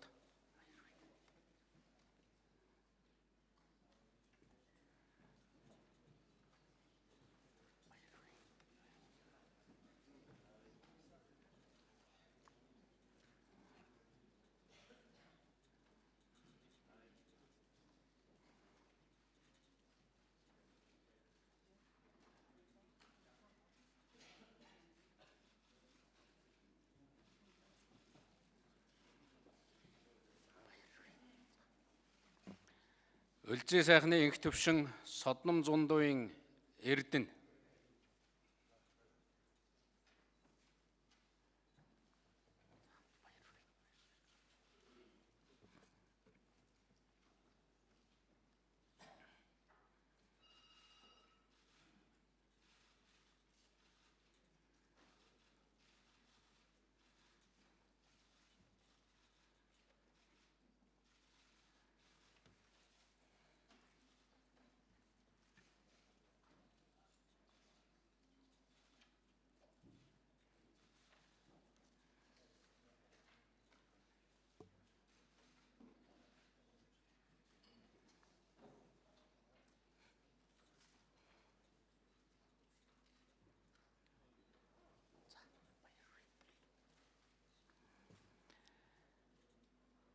Дондогдоржийн Эрдэнэбат, Жаргал тулгын Эрдэнэбат.